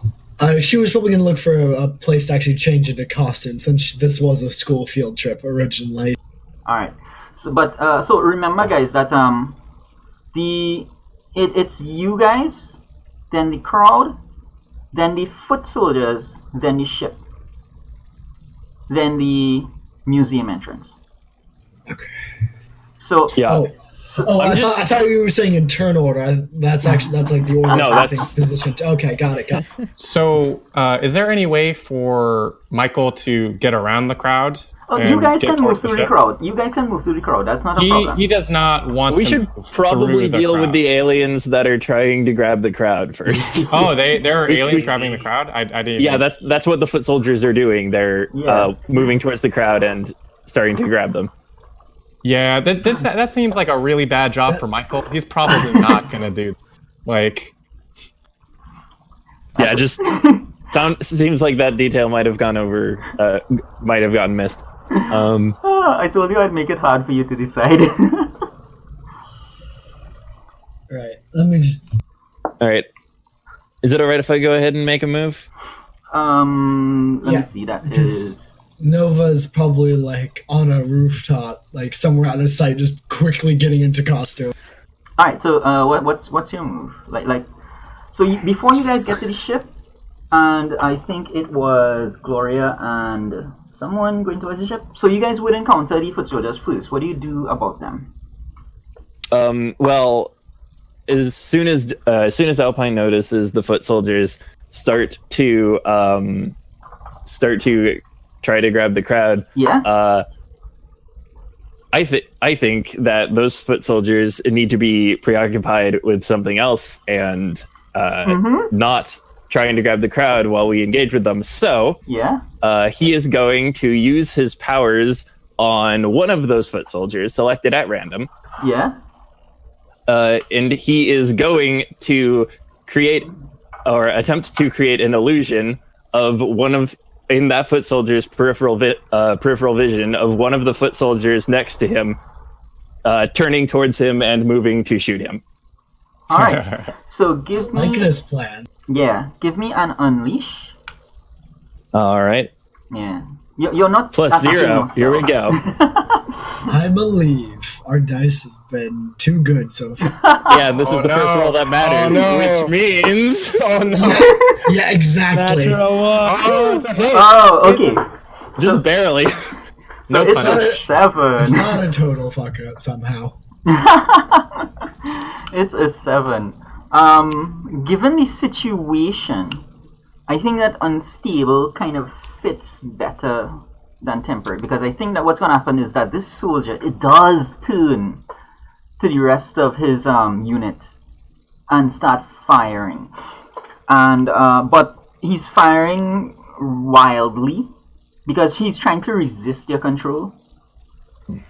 So there are like some civilians in danger in the line of fire. So what do your teammates do about that? I want to use the distraction to get past these dudes, these soldier types, to get towards the ship. Oh, okay. 1 second, because the civilians will get shot if somebody doesn't do something. So I just want to see if anyone wants to deal with that first. Yeah. If no one is able to protect the people, then Michael will wade in. He will do that if no one else acts. No, now that she's in custody, Nova is more than willing to get in there and try and cause some kind of distraction. All right. Is Dust still with us? She hasn't said anything in a bit. Oh, okay. I was actually wondering, so is the guard actually shooting at people, or is it just an illusion? The guard is actually shooting at people. Yeah. I made him hallucinate that one of the other soldiers was trying to shoot him. He's not intentionally shooting people, but he's spraying. Okay. It's like he's spraying and people are kind of getting caught in it. See, I was curious about what Dust would do, because Dust has a lesson in effect there. Yeah, Gloria, she's totally going to what's the name? She's going to basically try to front load the bullets that she's basically trying to make a wall of herself from the civilians, using her steel arms to block the bullets and stuff. Just try and make it so that nobody gets hurt in the end. She's trying to pull a Piccolo. Yeah, she's leaping. Yeah, Piccolo, definitely a Piccolo. Yeah. So Get that's down, good. Mr. President. All right. So roll me a defend. All right. Oh yeah. Plus, what is that? Savior? Yeah, it is. Yeah.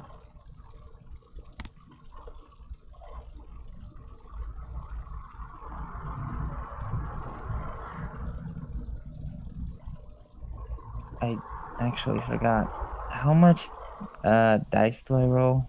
2d6. Jeez. Thank you. Sorry about that. Wow. Okay. Bless you, my child. All right. So so Gloria has 1 savior, so she rolls 2d6 plus 1. No punish. No fail. no potential. No, it's good. I mean, she didn't fail. So yeah, on a partial hit, which is 7 to 9, you do it. So you are able to protect these people. The only difference, and you actually do get to choose one of those options. You can either add a team to the pool, you can take influence over the crowd, or you can clear a condition. I believe that adding a team to the pool would make the most sense, both mechanics and just plot. Yeah. The only difference is that on a 7 to 9, as opposed to a 10 plus, is that there's a little cost. So do you want to expose yourself to danger, or do you want to escalate the situation? Definitely, she's exposing herself to danger. I mean, she's already taking bullets, so... Yeah. So that would be a powerful blow, because you have to, withstand this thing. Now, you can roll powerful blow, or someone else can try to defend you. Oh man, I imagine that me and Gloria were kind of going in the same direction because we both declared we wanted to move towards the ship. That's the specific reason why I'm saying in this particular instance, someone can defend you, because normally it's you can't have someone defending someone who's defending someone who's defending someone. Yeah, I'll do it because I'm there, and Yeah. this is not going to go well. So let's do it. All right. So roll and savior. Do you have influence over Dust? Yes. Right. So Dust there is you my go. rival, so +1. Let's see, submit. Yeah, oh, I did it! Nice. So you that rolled plus an 8. 0. But again, it's an 8, so the same terms apply. All right. So let me add the team from Gloria. So you guys have 14 now. What I'm is your choice? definitely not going to expose myself to danger because that would be bad near the crowd. So escalate the situation, please. Like Escalating the situation is going to be bad for the crowd. Exposing yourself to danger is going to be bad for you. bad for the crowd. It's a catch-22. It's bad either way. So the way I imagine this is that I don't know, maybe the like someone pulls out like a bigger weapon and like I notice it. Like, and instead of like taking the hit like Gloria was, I decide to like get Gloria out of the way. I just do like a full body tackle, which is surprisingly stronger than you would expect from someone of Michael's diminutive size, All right, so that would protect Gloria. It would still leave civilians in the line of fire. Yes, that is true. And I will. I'm gonna add team to the pool, and hopefully someone else can deal with the crowd. All right. So that's Gloria. No, that's everybody. So that's Gloria, Moonlight. Yeah, that's everybody. Okay, so new round, and the crowd is being fired upon. That's bad. That's real bad. All right. So new round. You guys can jump in any order. Who acts first?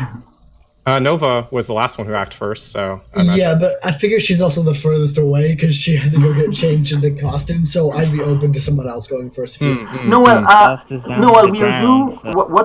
we'll do is like changing. We'll just take one action. So you would be ready for this one. Okay, awesome.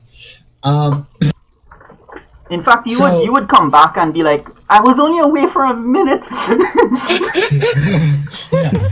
So she's probably going to try and draw attention away from the crowd and like onto the team and herself, probably mostly herself because that's the kind of person she is. Right. Mm-hmm. Okay, so what should I roll for that? I believe that would be either how exactly are you going to go about it? Like any particular method you want to use? She's probably going to throw some whatever's available. She doesn't actually have much in the way of attacking with her own powers, so... Well, the Janus, just generally speaking, the Janus does have above normal ability. Like, you would have some strength, you would have some speed, because remember, you train a lot, you've been doing this for a while. Yeah, but what I'm meaning is, like, kind of something for range. I don't really have anything for that I'm aware of. Sorry, what were your abilities again? I've spaced for some reason. Impossible mobility and supernatural senses. You're fast. You could get there in time. Yeah, exactly.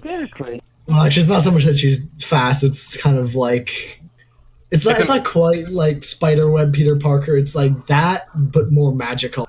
Yeah, you can get there though. It's impossible mobility. Yeah, I'm just like saying how I envisioned it. Anyway. Yeah, so she's gonna try and get the soldiers' attention onto herself, like try and get them angry and get them to attack her by like throwing rocks, maybe getting in and whacking a couple of them and getting out, something along those. You have a move called I'll Save You, so you do have the option to use that move here if you want. I could, but I don't think it's that urgent, and I mean, a gun firing into a crowd isn't urgent. That seems pretty urgent to me. That's true. We've got about an hour of playtime left. Yeah, there's not much to save it for. Yeah, it's true. It's true, but at the same time, keeping her identity, like revealing to her identity to well, I suppose I could also mark a condition. That's true.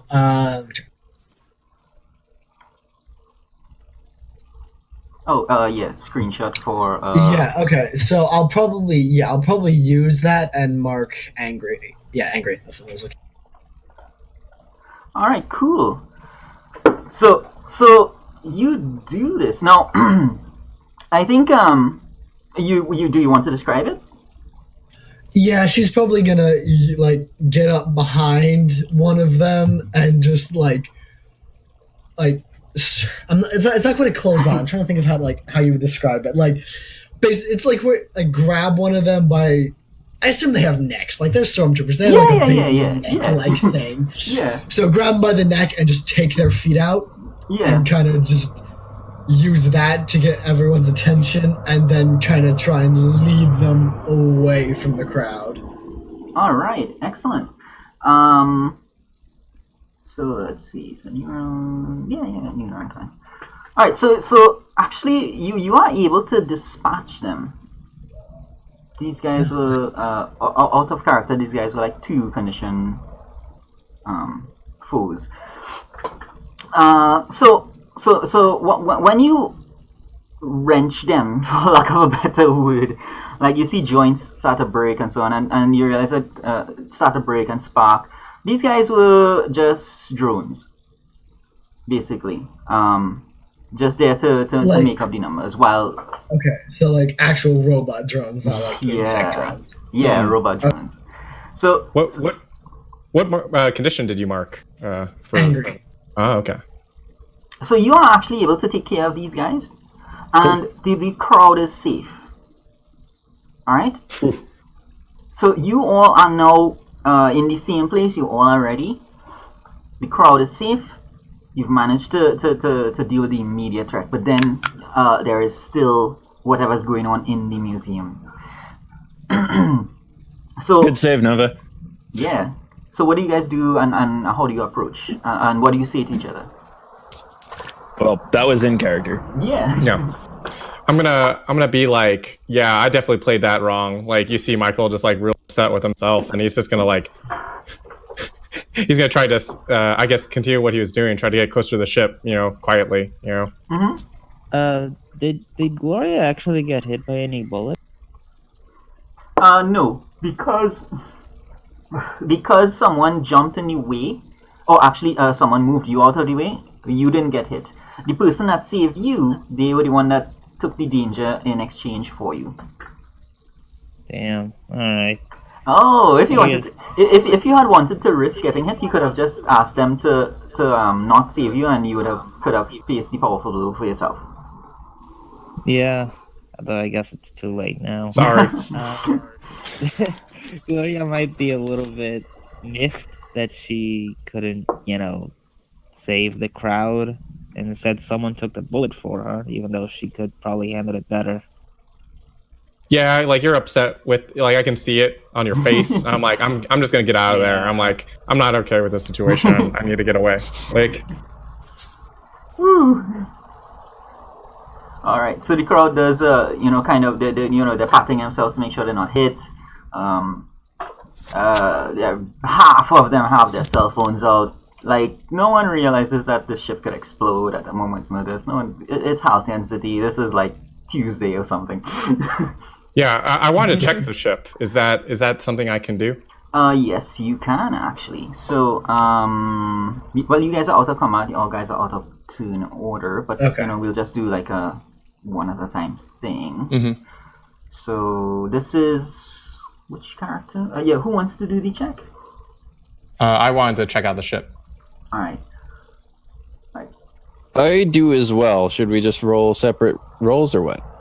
No, I think like probably you guys can give one person a +1. All right. I've got a superior 3. So do you want to assist me on this? Yeah, I'll assist you. Okay, cool. Nice. Let's find out how this thing ticks.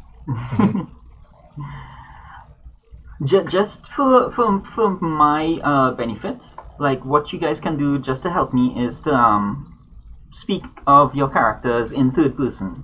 So you'll say Nuvo wants to do this or Alpine wants to do this, because every time somebody speaks, I have to switch to Discord to see who's speaking. Who's speaking? Got it. That makes sense. I'll say Michael does this. Right. Cool. Thanks. That would help a lot. Yeah. The benefits of PvP. Yeah. All right. So Alpine. So this ship you definitively know that this is not alien. It was kind of made up to look alien because the people who made this ship, they don't want it to be known who made it, but you know for a fact that it's terrestrial. This was made by some group, or well, probably an individual too, but most likely it's a group that is really into tech. No kidding. Yeah, and has nefarious purposes. You want to ask your questions now, so that maybe I can lead you a little more. Okay. Just checking a few things. Alpine Okay, cool. rolled an 11, by the way, Mary. Alright, thanks. Okay. So first off, I'm going to go. What here can I use to learn about the group that entered the museum? Ah, simple. So this is Alpine. Does Alpine have? I'm trying to remember you guys' backstories offhand, and it's a tough one, short notice. Alpine. Okay. Yeah, it won't really affect you. It's pretty simple. All you have to do is take off one of their helmets. Well, that's something in the ship that I can use to find out about them? The drones are wearing helmets, as I said, to kind of cover them. But if you take off one of the helmets, it'll tell you who's behind this. Yeah, I meant... Well, the question is, what here can I use to blank? So, like, is there anything in the ship that provides a clue to that? Well, I guess. I mean, like, in the ship there probably would be something somewhere. Alright, let me think. It wouldn't be the black box. It would be, what would it be? A laptop? Communicator? There would be something in the ship. Now, the ship is designed kind of like an airborne APC. So, meaning that it's not designed for comfort, it's not designed for long-term habitation, it's just a transport. You pack troops in this thing and send it out. So it won't have a lot of personalized things in it. However, people have been in this, including the lieutenants who are currently in the museum. So they would have had their backup gear and so on. So you would see like probably a backpack or an extra battery or so on, and you see a logo on this thing. And what that logo is that company. Now, what is the name of that company? Kindo Labs. Right. So it's a Kindo Labs logo that you see on some of the gear behind inside there. Does Michael see that? Because he was helping search. Yeah, if you were there, you would have seen it as well. Okay, yeah. So you definitely see like instantaneously like Michael's hands like freak out and like turn into claws, and he quickly like jams them into his pants, but he's like sweating bullets, like. So I think that what would apply there. Do you want me to calm you down, Michael? He's like, quick. All right. So I'm gonna roll freak to attempt to do that. No, before you do that. Unless I don't have to roll. No, before you do that, Michael, I want you to roll to reject influence. Okay. Because the sight of this thing is affecting you. Yeah. Got it. So flat 2d6, correct? Yeah, flat 2d6, Okay. correct. Okay, roll in it. I rolled 11. Oh my god. Alright, so Michael rolled an 11 to reject influence. Mm-hmm. So he's able to kind of keep a lid on this thing. So describe that to us. So I imagine that like maybe he believes that like Alpine is doing something, but he's like, and that like is like placebo affecting him, and he's like going through the like the same kind of like internal struggle as if Alpine was like doing his mojo, right? And as he like works through it, like you can see his face like kind of like contort, like almost in pain, and he's like, thanks, Alpine, you know? Yeah. No problem. All right, cool. Oh, you do get to you get to choose something though. From the reject list, when you on a hit, you get to choose 2. So you can either clear a condition or mark potential. You can shift your labels, or you can. I think in this specific instance, I don't think you can cancel influence just from. I'm gonna mark potential, and I guess I will shift a label. Yeah. I will shift, I guess, freak down and mundane up. Nice. All right, cool. So make those adjustments on your sheet, and excellent job. And I will mark that potential. Okay, done and done. All right, so that is Alpine and Michael. What are the other 2 guys doing? Dust and Nova. Yes. Did we have other questions? I couldn't remember that or not. Oh, right. Alpine has another question. Let's see. My next question would be, how could we best end this quickly? Right. So it's pretty simple. This particular mission was to get something. They're after something very specific, which you know is the talisman, because that's what the droids were asking for. So they are here just to go and get this thing and get out. So to end this quickly, you just need to stop them from getting it. Either secure it or something. Gotcha. But that's it. Yeah. And I have a third question, courtesy of Criminal Mind. Right.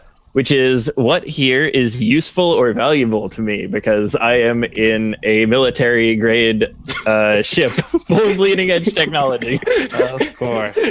That is a very good question and a very timely use of your playbook. I'm impressed. So talk to me about Alpine. What would Alpine be looking for? Like, what type of thing, I should say, would someone like Alpine be looking for? You're looking for someone that something that pushes the envelope, or that gives you an opportunity to push the envelope somehow. Did you have anything in mind that you were looking for? Let's see. He was more looking at it in terms of something that would give us a definitive edge in if a fight broke out, if we had to compete with these guys. So like a weapon or body armor, preferably something he could give to Michael or Dust or someone who's good with the fighting. You have your pick of weapon or body armor from the droids. All right, I'll grab one of the droids' guns. In fact, yeah. I'll say that you get an armor and you get a weapon, so you can give them to 2 people, or you can give them to the same people. I don't know. Okay. Alpine's gonna grab them and point out to Michael that he has them. Mm-hmm. Say, "Hey, got a gun if you want to use it." You're giving it to the bull? Oh, jeez. I'm giving it to the bull who doesn't like to use his powers, so that he can have an alternative. Yeah, I'll take that gun. He'll be like, I know how to use this. Unfortunately. All right, I'll buy that bullet. All right, so the gun goes to the bull, and who does the armor go to? I imagine during the early part. Oh, sorry. The armor doesn't go to anyone right now. I'm gonna point out that I have armor when I reunite with the rest of the team. Oh, cool. All right, yeah, which kind of makes sense because it means that you can just walk into gunfire. That raises the temperature of things a little bit. Yeah. All right, cool. So, Dust, you were saying something? So the curator's been taken somewhere, right? Yes, into the museum. Now, as Alpine and they found out, which you guys would know by now, is that these guys are after something. So you guys can correctly surmise that they are taking the curator into the museum and asking him, like, where is it? That kind of thing. Could you actually repeat that last part, please? Oh, okay. So, yes, the lieutenants have taken the curator into the museum because they are looking for something in particular, and they want the curator to give it to them. I see. Thanks. Oh, we have communicators, right? Yeah. Yeah. Then Alpine's just gonna say, found some body armor in their ship. It's not an alien ship, by the way. Let me know who wants it. Gloria is probably going to be a bit confused as to what he means by not an alien ship. Like, what does that even mean? I mean, the thing fell from the sky. Michael chimes up like he's like, it's Kindo, you know, and he's like he's got like this very cold like kind of like vitriol to his voice when he says it, you know. It really is Kindo. It really is Kindo. I can send you a picture of the logo if you want. I think you misread it. I think it says Kimdo with an M. I mean, Kindo would Like- never do such a Michael's like calm right now. He's just like, no thanks. Like, you know, he remembers this whole thing. Like, Gloria, if I could have thought of a way, I would have made this related to your lesson. But I don't think your lessons are specific to Kindo, so I don't think I can. Yeah. Only if Saresta was here, which he might be. I don't know. Yeah. Well, the lessons in general act like influence. So, for instance, with the crowd, they are innocents. So your lesson would have been in play there. If you had decided to do something other than protect the crowd, you would have had to roll reject. I don't know. Like, I'm not sure if I'm allowed to impress lessons onto the newborn or not. But I'd be like over the comm. I'd be like, Kindo, like never trusts Kindo. Like, Kindo Labs. You know, I'd be like, they are never trying to help you. Like, But then, why did they make me? You can roll a provoke, I think. me? No, you cannot directly just write in a lesson for her. No, I'm not trying to write the lesson. I'm But- just saying that's like what he'd be saying. Like, Right, yeah. But you can roll a provoke to say, well, take this as a lesson, and if you roll well, she has incentives or detractions for Okay. not taking it as a lesson. Okay, so provoke. I will roll superior with a +1 because my rival. Submit. Yeah. It's a miss. And I am definitely going to use team selfishly to shift up my superior for that one. So, and what do I have to do to use team selfishly? Okay, so you need to describe how it either ignores or what's the other word? Ignores or insults your team. Now, given the fact that you are shaking the newborn's entire belief system, Yeah. I think it counts. Okay, so I am Is that okay shifting with up. Is that okay with newborn?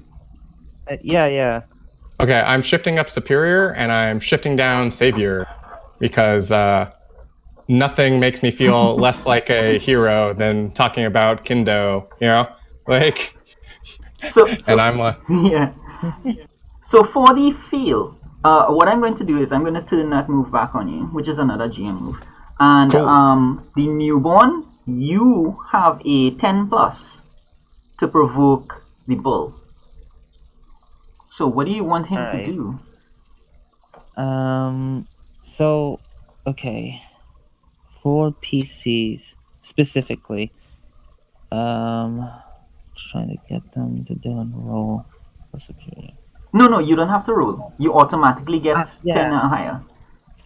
Yeah, I'm just reading it aloud. Oh, okay. But so you can make me do a thing and both the things happen. So if I don't do it, I mark a condition, and if I do it, a team gets added to the pool. So it's a carrot and stick for a thing you want me to do.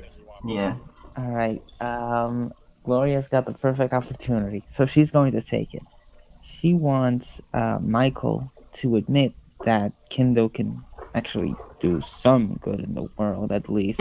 Okay. I'm marking angry, and yeah. So that's what's happening, and Oh, nice. and yeah. So what happens, GM? Teenage drama. That's pretty much it. You mark. Okay, cool. Now, if we had time, you guys would have gotten to like have this out in conversation. We would have role played it, and you guys would have had an argument. Yeah. But we're condensing things. That's definitely what happens, and I'm gonna. Okay, cool. Someone didn't act as yet. I think it was Nova, was it? Yes. Yeah, it was Nova. Yeah. So what do you do, Nova? Okay, so they're all arguing. They found stuff in the ship. We know they're going after the artifacts. She is gonna try and. Is there anyone still trying to go inside? Any of like the robots or anything still trying to go inside the museum to get at the artifact? No, you guys have free access to the museum. You can go in when you're ready. Yeah, I meant, is there like any of our opponents trying to get in there? Okay, so the lieutenants, and they are already inside of the museum. Okay, so she's gonna go try and catch up with them. All right, cool. All right, so just give me 2 minutes. I just need to go to the fire break, that kind of thing. You guys can adjust as well, and when we come back, we have 45 minutes. We'll take this thing we'll bring it home. Yeah. All right. That was a good bit, Gloria. Thanks. Yeah. I know how we had like a real conversation. I think that would have been a good spot for me to use one of the Bulls' team moves if we had the time for such things. Yeah. Like depending on how the talk goes, when I share a vulnerability or weakness with someone, I give them influence and hold 2, and that person gets to spend that hold 2 as if they were like team in the pool, essentially. Yeah. So I'd be like, Michael would always be like talking about how like he's like I'm a monster now because of them. Never wanted to be like this. Yeah. I never asked for this. Yeah, I never asked for this. I feel like that has the potential to play really badly with the newborn that was also made by the same people. Yeah. They turned me into something terrible. That's not even human. Like some.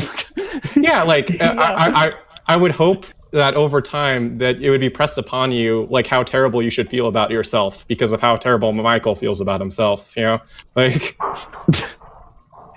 Actually, like Gloria and Michael, they are polar opposites in where like Michael's extremely like he hates Kindle and what they did to him, and meanwhile Gloria's like, oh man, Kindle saved my life. I owe my life to them. I'm gonna do everything they say I have to.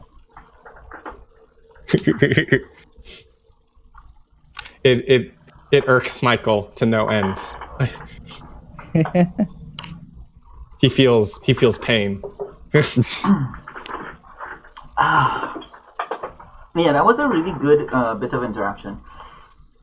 It was fun. That's some really good stuff. Yeah, I'm really glad I was able to try and work in some backstory, because normally for these one shots, I don't really get to go into the backstory. Because one, I've only known the backstory for a short while. I don't know the ins and outs of it. And two, there's not enough time to work in the implications and that sort of thing. That's what's great about the bull. I feel like it's always there. It's like always worked in. Like yeah. Yeah, indeed. All right, so level. Is everyone back yet? Yep. Yeah, I'm here. Okay, cool. Awesome. All right, so you guys head into the museum. I think Nova goes in first. So Nova, you look around, and the inside of the museum, it's mostly, clear. Because obviously there's no patrons inside. Everyone was kept outside for the big reveal. So there's no civilians in here. So that's the one good thing. You don't have to worry about that.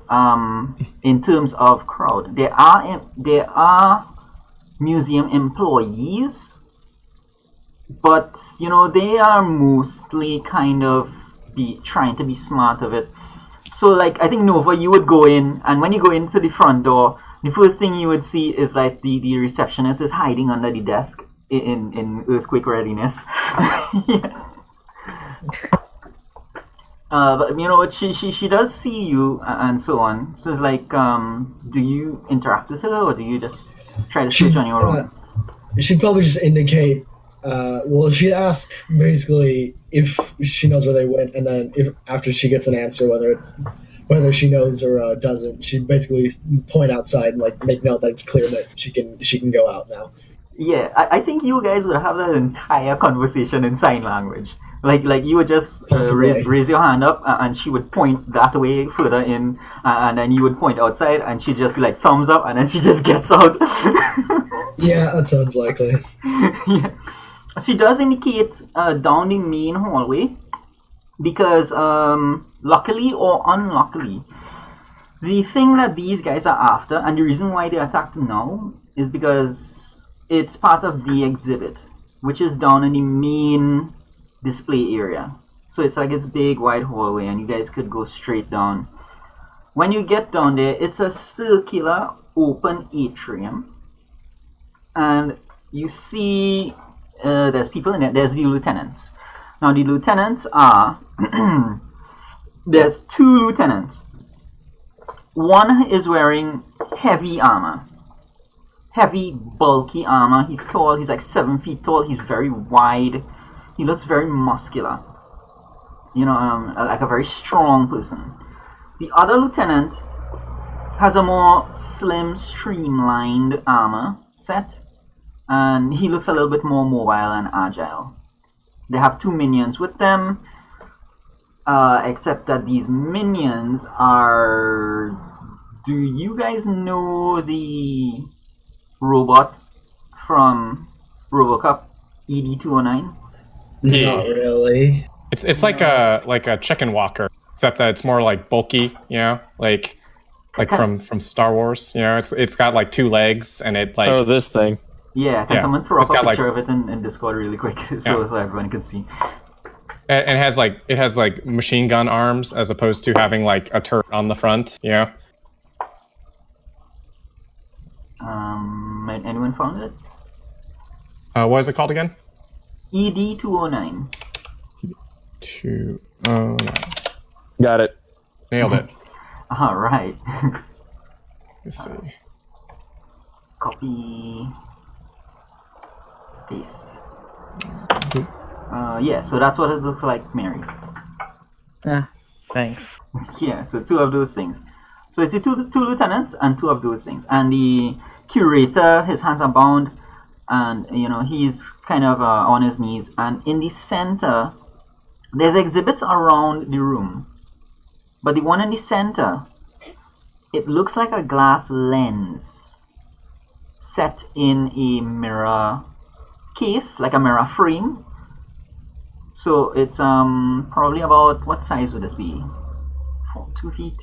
Yeah. Okay, so it's oval shape, and on the long axis of the oval, the lens itself is 1 foot, and it's set in a mirror case. A mirror frame, sorry, I keep saying case. And it's in a glass case. And so the lieutenants are just about to try and crack this thing open. So what do you guys do? Okay, we're gonna... Who did I give the armor to? I can't remember. I don't think you gave it to anyone yet. Which of you guys is most capable in a fight and most comfortable fighting? Well, A is probably Michael, but B is definitely not Michael. Yeah, I'm wanting. Does that? All right. Okay. Then I am going to spend team selfishly. I am going to do this by, as they enter the room, Alpine is just going to slink off to, one side and attempt to slip under or slip out of notice and get away from the rest of the team, while simultaneously creating an illusion of Dust shouting, "Stop, evildoers!" All right. All right. Excellent. Nice. Now, bear in mind, this is pretty selfish, but it can actually work out well for the team. So let's do an unleash your powers. I don't intend. Alpine does not intend for the team to get hurt. He intentionally drew attention to someone he thinks can handle it. But Dust he just works best when he's unseen. Dust has the armor now? Yeah, if she wants it. Sure. He would have given it to whoever asked for it before we entered. Personally, I would have given it to the Nova, but you guys tell me, who has the armor now? I think it makes more sense to give it to Dust. Sure. Alright, so Dust has armor, and you are now putting chum in the water, so to speak. Alright, Yes. so give me an unleash. All right, and I get a +1 to this because team. Because team because you're team? using selfish team. Yes. What do you shift, by the way? Because you would shift. Huh? You would shift freak up and something down, right? Oh yeah, I suppose I would. I think I'll shift freak up and superior down because I'm relying on my powers over my technical skill here. Nice. So the way how selfish team works is that it works on the shift. You're spending the team to allow yourself to shift your own label, and you actually get the +1 from shifting a label up. No, I'm using the delinquent move. Oh, 1 second. Let me. Oh no, I don't get. Sorry, I don't get. I misunderstood. I don't get a forward. I just mark potential. Sorry, 1 second. Let me just take a look at it just for my edification. That's which one? American Cherry? No, it's Team What Team? It's Team What Team. Oh, okay, right. Yeah, good. So you used this team selfishly as Noah, but in addition to the shift, you also get to clear a condition or mark potential. Yes. I'm marking potential because I have no conditions. All right, cool. So you shifted your freak up, right? Yes. All right, cool. So go ahead and roll with the +1. Okie doke. So that is. Well, what did you shift down? I shifted superior down. Oh, cool. All right. Because he is relying on his powers for his deception. So clearly he needs them. All right. So I think that it does work. It is temporary because of course there's 2 dusts in here. They would kind of realize something's going on.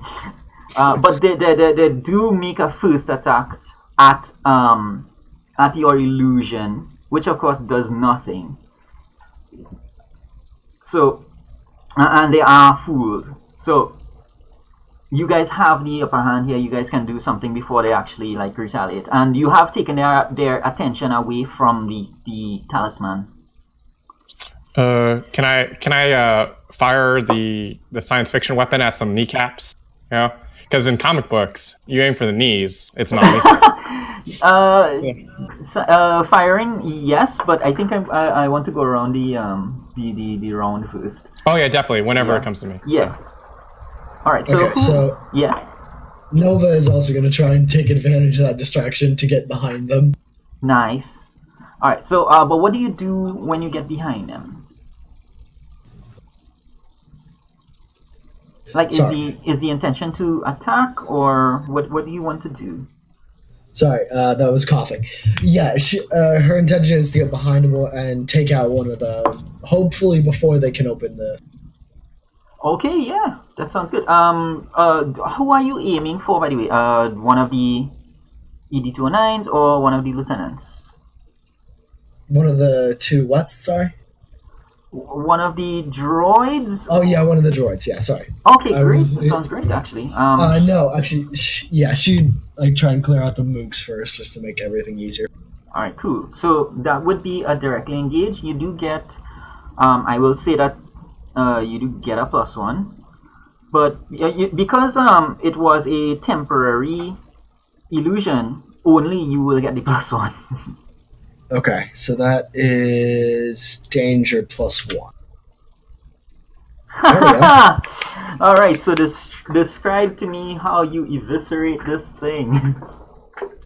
Probably just gonna come up stealthily behind it and just rip its head off. Yeah. I think like from behind this thing, it's very well armored and very well armed to the front. But if you get behind this thing, and you see like there's wires and control panels, and you can just take this thing apart. So one of the D29s is done with, it's gone. The lieutenants realize that something's up. They realize they've been tricked. They realize one of the robots is down, and that they are going to advance on you guys now. So what do Dust and Nova do? Oh wait, what do Dust and Michael do? So first off, can I recognize if the lieutenants are human or robots or somewhere in between? The lieutenants are human. The lieutenants are 2 people. They have probably... Okay, you know what? For fun, out of the turn order, this won't affect your turn, but give me a PSD mask, and this knowledge will benefit the team. Alright. What was that last part? Is that mundane? I think it's mundane. Is it? It's superior. Superior. No, pierce the mask is mundane. Oh, yeah. sorry. I was thinking of set situation. My bad. Right, cool. You're right. Mundane. This is a great roll for me. Also, we have to keep remembering to see what the result of the roll is for Dust's benefit. Wow. Look at this. Cool. I gotta this is amazing. Okay, Mark potential. yeah, mark potential. Yes. Did you just roll a 3? Yeah. So Dust, what is the name of that person that you said takes care of you? Saresta. One of them is him. And you realize that Michael has been right all along. Oh my god. So you will mark I think what you will do is take a powerful blow, because that applies to emotional blows as well.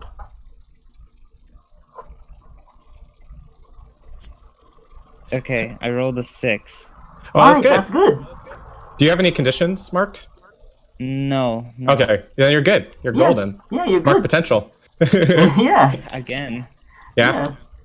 Alright. But you weather the blow. Like you're good to go. So Yeah, how, that's the one roll in the game where if you roll low, you're good. Yeah, it is.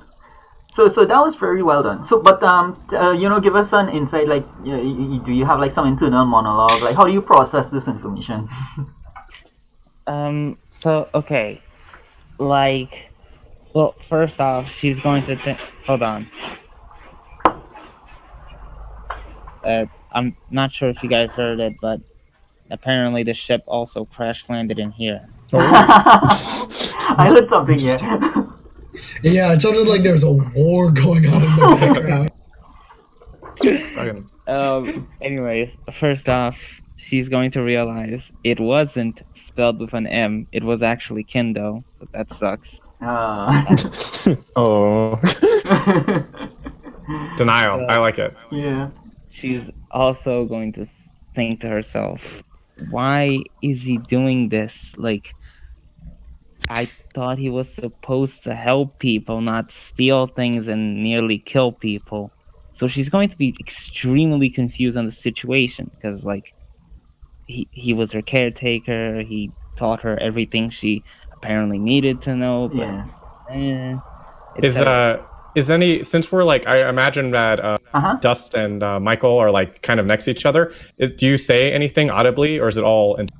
I think what he would do is that he sees Dust look at him, and he sees the look of recognition in Dust's eyes, and he takes off his helmet, so that you guys are aware now of who it is.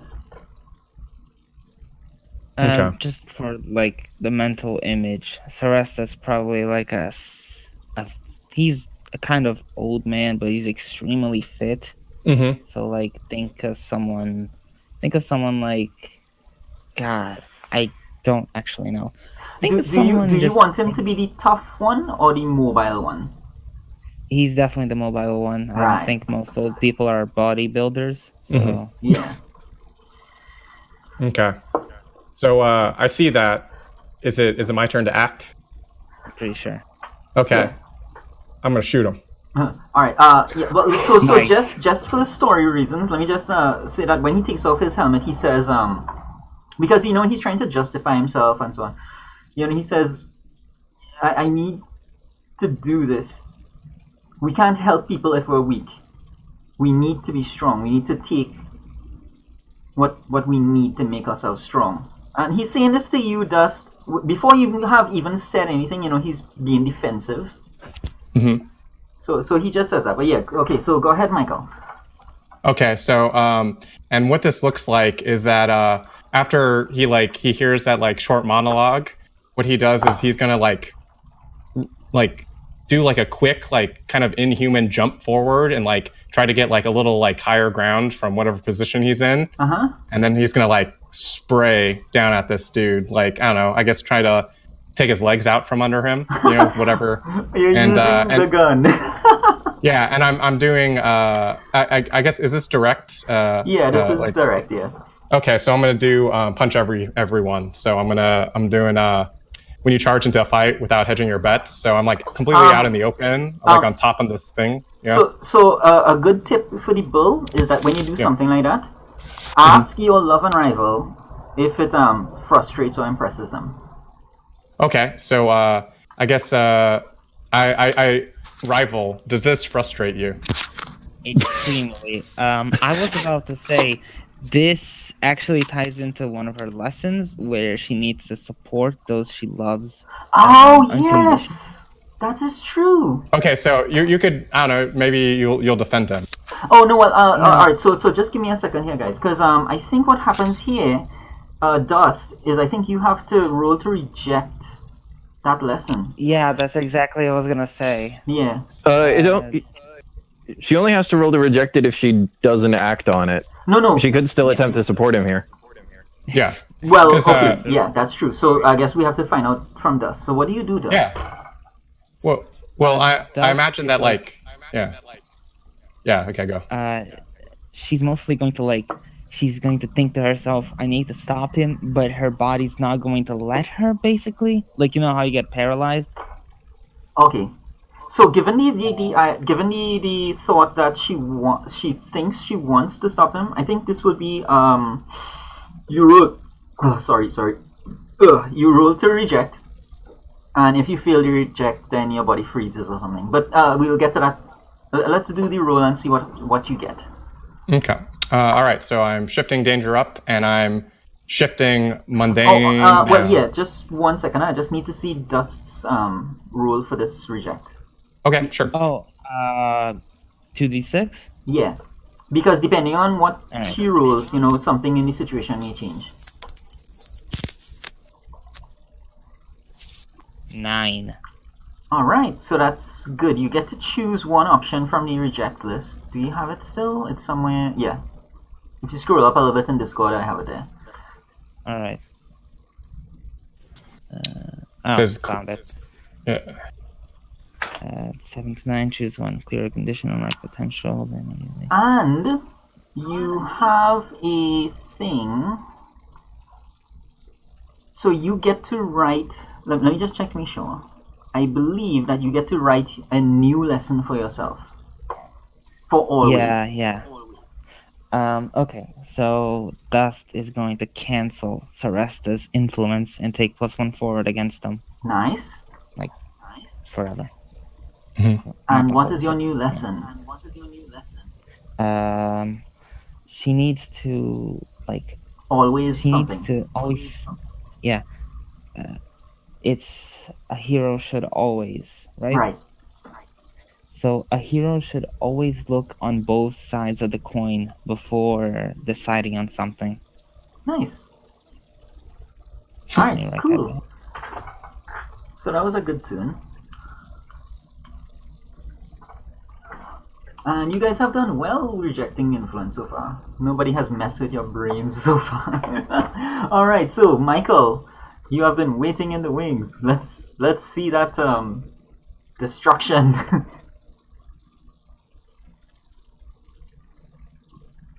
Yeah, hello? Hello? There you are. Okay, there we are. Okay. Is it my go now? Yeah, Yes. yeah. Okay. All right. So I see Dust. I see her freeze up, and I'm like I turned to her and I'm like, don't worry, I got this. You know, this is like the first time you see Michael like actually be kind of assertive. You know, and he like he jumps up onto like this I don't know, like some sort of a like you know those things where they have in the museums where it has like a bunch of information. Oh, like, yeah. you know, about an exhibit, you know, one of those like tables with all the writing and stuff. Yeah, he jumps up on. Yeah. He jumps up on one of those guys, and he's like, you know, he doesn't say anything, but he definitely like, you know, strikes that kind of like shoot from the hip, like action hero kind of pose. You know? Yeah, yeah.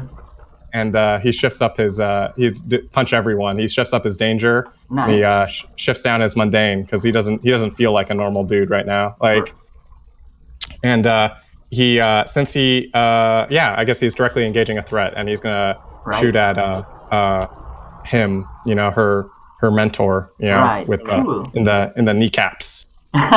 Cool. All right. So all right. Good. All right, so it's going to be danger with a +1 ongoing because I'm frustrating my rival. Nice. Okay. Oh my cool. God! Are you serious? No. What did I roll? Oh, you didn't add the pluses.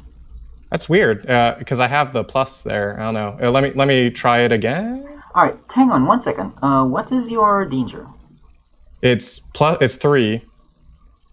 It only rolled 1d6 for some reason. Weird. Let me try again. No, it rolled 2d6, but it rolled a modifier of 0. Did you click something else? No, I said. Yeah, it's weird. It well, let's just say that it adds the 4 that's supposed to, right? It would be 4 plus 4. Okay. So. Yeah. Okay. So.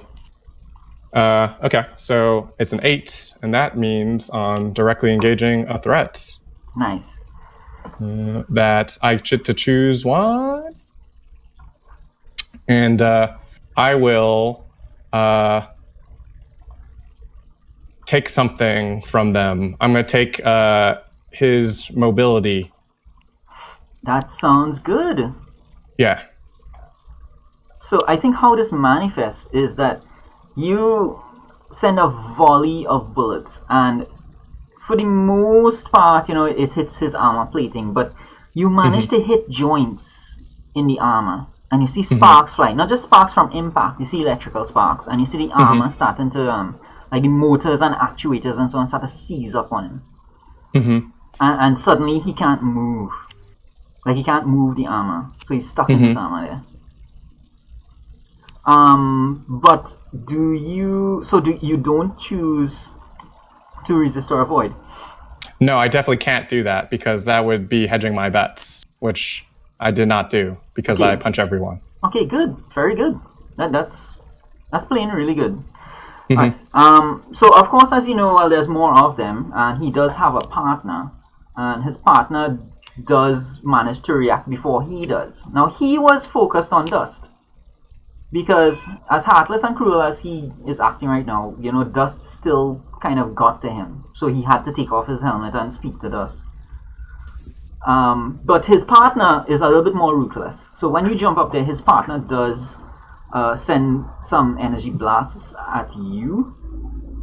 So cool. You do actually... Would this be powerful enough to take a powerful blow, or would it be just take a condition? Yeah, you know what, let's this is endgame. Take a powerful blow. Let's see if you can be magnificent here. Yeah. Okay. So Can I help, like, put +1 to the roll? I think situationally, I think that you would have been locked in conversation because remember, Serato would have been speaking to you, and you have been looking at him, and you were kind of frozen up. So I don't think, story-wise, I don't think you're in a position to do anything. But someone else can someone else can defend him. That would involve rolling savior, correct? Yeah. So, but don't worry about your pluses or minuses. Just if you would do it. Yeah. Yeah. Yeah. It's just that Alpine's so big on being effective that what he does and does not think he can do well has a pretty large effect on what he does. Sure.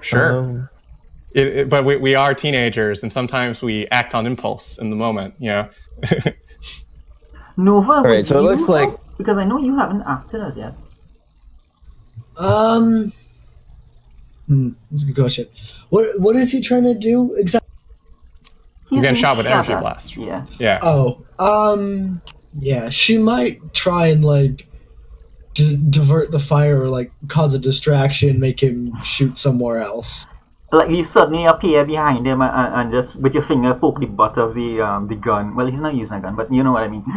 Just so that it aims off key. Alright, yeah. So you can defend him if you want. Okay, let me find what dice that is. That is that one. I know Alpine hid himself away. So Jesus! Yeah. I know Alpine hid himself away, so it would be easier for Nova to actually do the running. I don't think that's gonna change anything when I roll double ones. That's pretty good. Boy. For Gloria's benefit, Nova rolled a 2 on defend. Yeah. Double. Oh boy. Okay. Hey, do you have influence for me?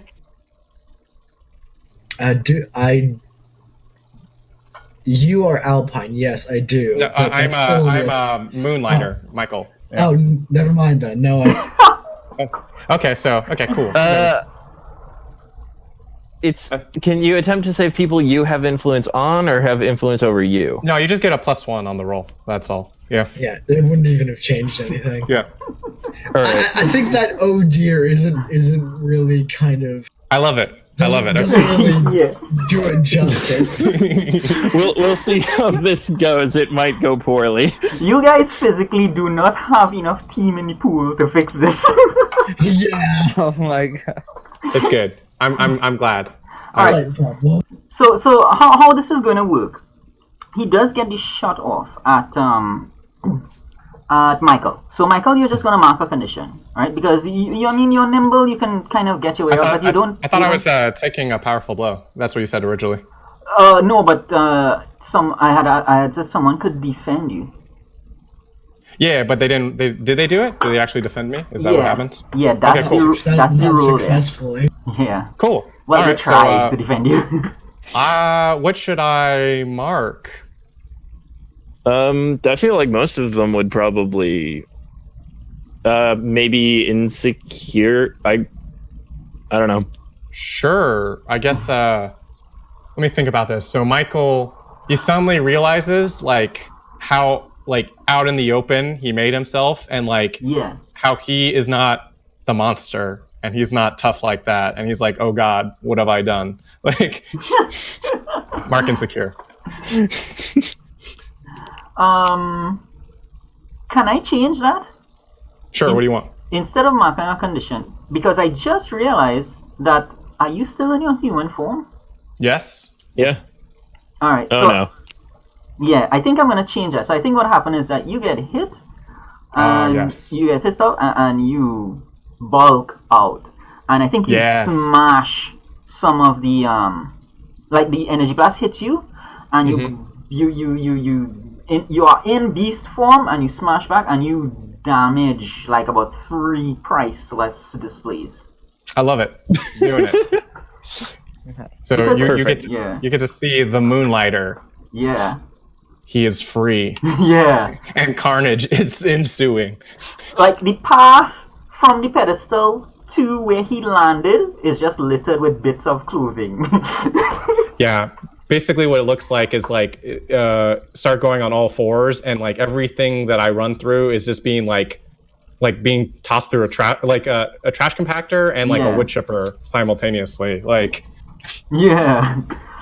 Nova, you. What this guy does, he does manage to get off the shot, and then he turns down and looks down at you, and it's like, what was I supposed to feel something from that? And he's exerting influence. He's turning your freak down and your mundane up. Okay. Turning freak down, and I think my freak's already pretty terrible. Yeah. So you can reject if you want, or you can accept it. Nah. My freak was already minus. Well, actually, give me that. Hang on. Nova just puts his hands up, like, yep, you're right. If you're mundane, actually, you're a my math, mundane, right? My mundane can't go any higher. Yeah, so actually, that's Which means you what- automatically take a if your mundane can't go any higher, you automatically take a condition. Yeah, so I'm actually not going to. I'm going to try and not do that. So that's just a flat 2d6. Yeah, a flat 2d6. And you have to hope that you win. You have to hope that It's you a partial. So it's a partial success. He Cool. rolled a 7, so yeah, you're safe. Because if you had failed, the shift happened. So you mark a condition, and then you mark another condition for the shift not being able to happen. So you would have marked 2 conditions. That would have been a bit intense. Cool. What's your option for a reject there? I don't know. I think you get to clear a condition is one of them, or mark potential, but you have to prove them wrong. The other one's shift a label of your choice up and down, and the other one is cancel their influence and take +1 forward against them. I might just take the +1 forward, actually. Alright, cool. So new round. You guys so far have been doing kind of alright. You've gotten one of them out. We have. This is really bad. You are in a very like expensive location with the Moonlighter, and Yeah. That's it's not- fine. I'm not liable for what the Moonlighter breaks. If you guys were That's adult heroes, what we you would be terrible. But, you know, people look at this and it's like, they're teenagers. What did we expect? oh man, yeah. This is definitely in the on our questions like what rules did we break and Yeah. we messed up like. Oh, Not so much rules as priceless artifacts, but You know, so no, but potato, yeah. potato. But this is perfect. So like what we are doing here, this session, this is how your team came together. Yeah, this is our team came together. Yes. This is the first big one. All right, who's first? Yeah, who does what next? I will. I feel like Nova's a bit annoyed that he just shit talked her and is just gonna try and punch him in the face. Cool, sounds good. All right, so give me a direct. This is probably gonna go horribly. Well, you do have 3 just need to teams. scroll. You are correct. I think it would need 2 team to get that up though. I can assist. Yeah, Dust, you rolled a 5. You mean Nova? Yeah, Nova, she rolled a 5. So No, I'm just remember we have to say to Dust what your roll is because Right, Dust sorry, isn't in. I forgot Yeah.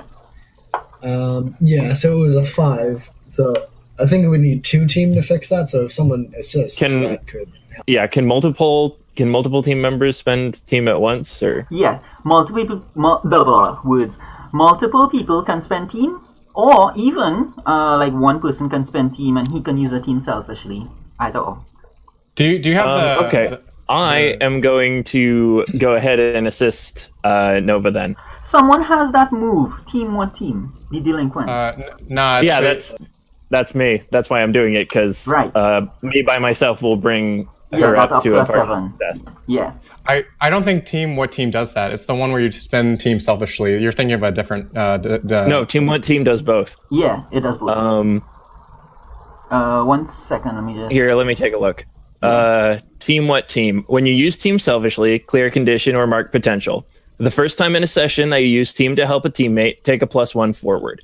Yeah, that applies to you, not to. But you don't. Nova. But that doesn't make sense because you don't roll when you use a team to help a teammate. It's my mistake. There's another move. There's another delinquent ability where if you do something destructive or like kind of rule breaking to help out someone, you do. I don't think it's referring to that because there's a possibility that you could have team without that move. I think it's just using team to help a teammate. Yeah, but they do things differently. So if you do this, you would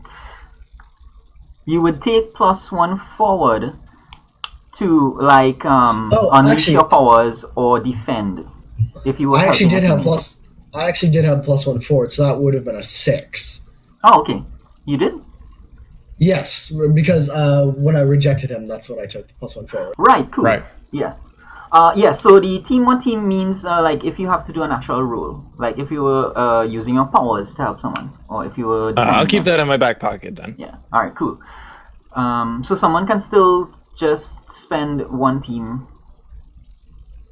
Who's in a better position? Would it be Alpine or would it be the Moonlighter at this point?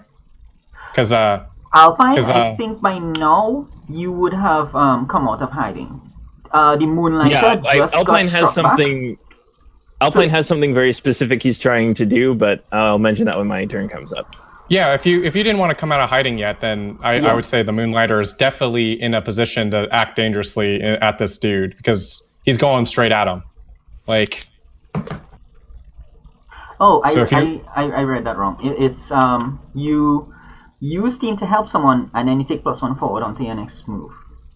Yeah. Right. Yeah. But I don't think I'll be doing that. Yeah, cool. Alright, so so you have the choice whether you want to come out of hiding. No, if not, someone else can use team. Or you can use team from afar. I mean, if you're in hiding, that doesn't mean you can't help somehow. Oh, okay, I got you. So if Alpine would do something cool while still like, sneaking around, then go for it. Right. I suppose I should probably just. Well,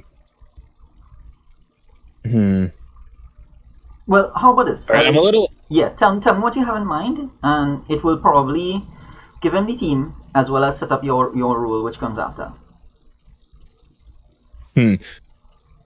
Well, my plan was actually Alpine was going to try and grab the talisman while all this is going on. Oh, okay. And then he was going to try to get these guys to back off by threatening to destroy it. All right. So I'm not sure how I could do this in a way that would set that up. No, it's perfectly fine because so what would happen is that the talisman itself is in a glass case.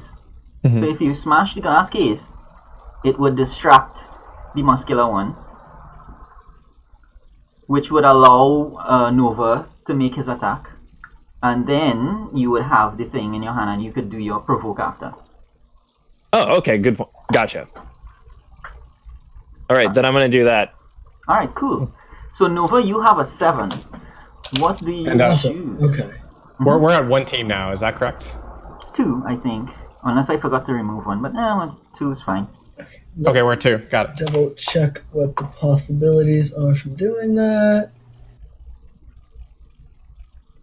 I'm trying to find it in the Discord. You trade blows, so you get to pick one thing. Okay, yeah.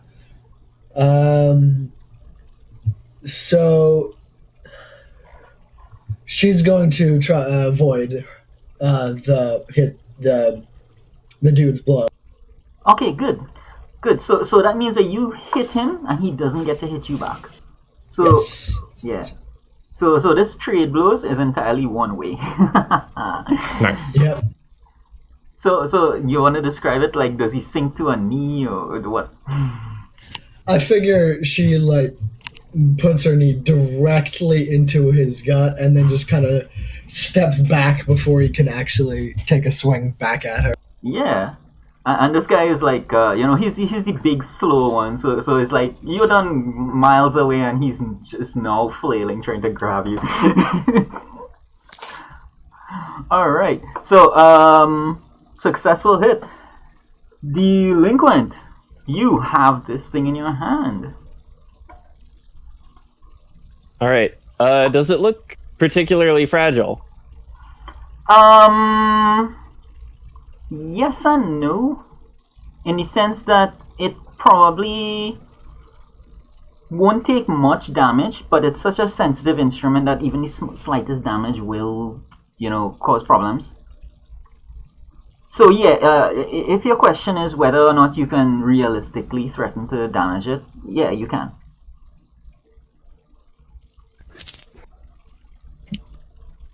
Right. Then,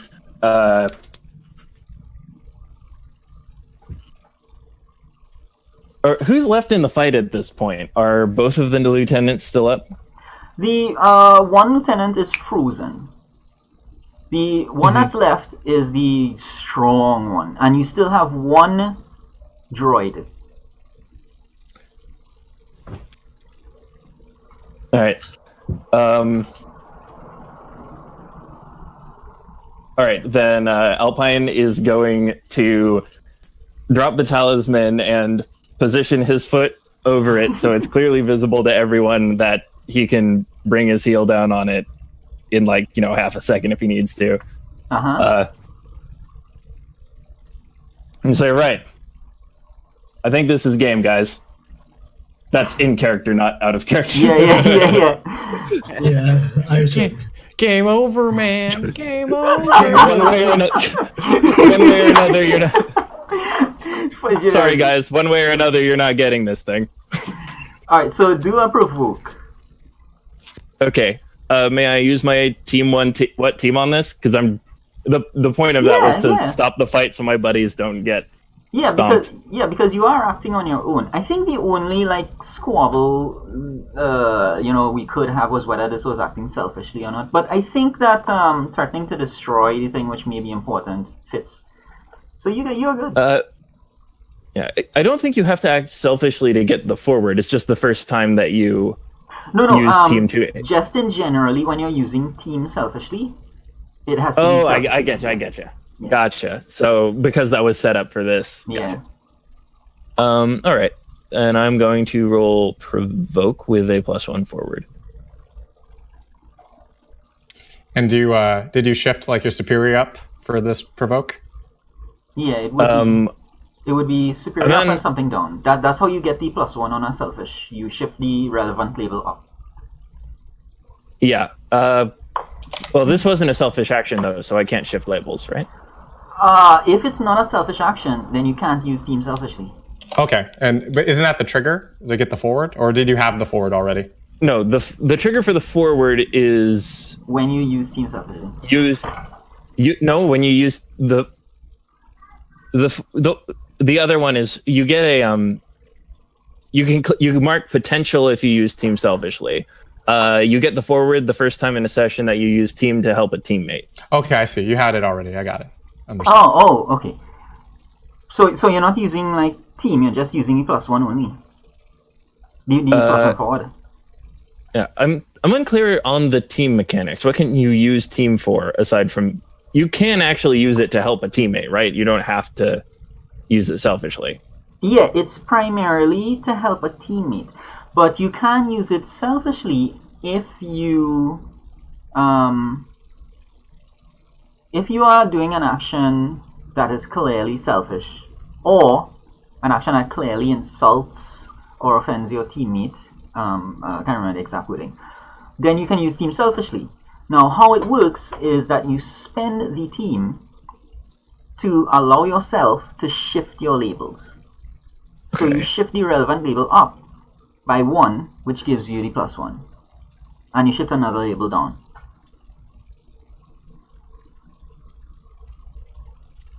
So for instance, if you were going to directly engage and you wanted to use team selfishly, you would spend I used that mechanic earlier to shift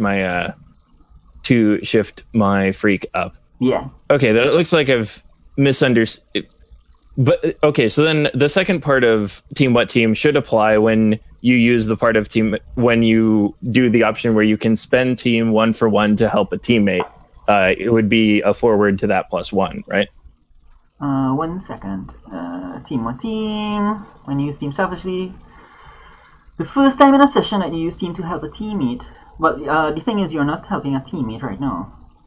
Well, no. I'm just trying to figure. Okay. Yeah, you because you I just tried used to- that. Yeah, you just did the help a teammate, right? Like Yeah, that's why.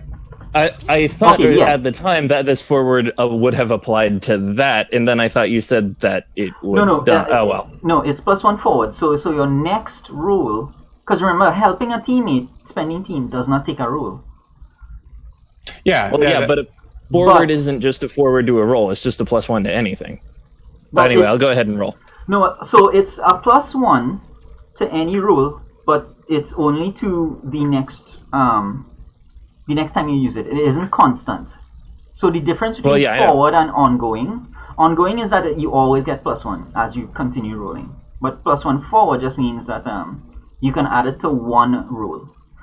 Now, when you use team to help a teammate, remember you haven't rolled then, but Yeah, you you- will roll that- in future. So the Oh, next so time you have to take a roll. +1 to the.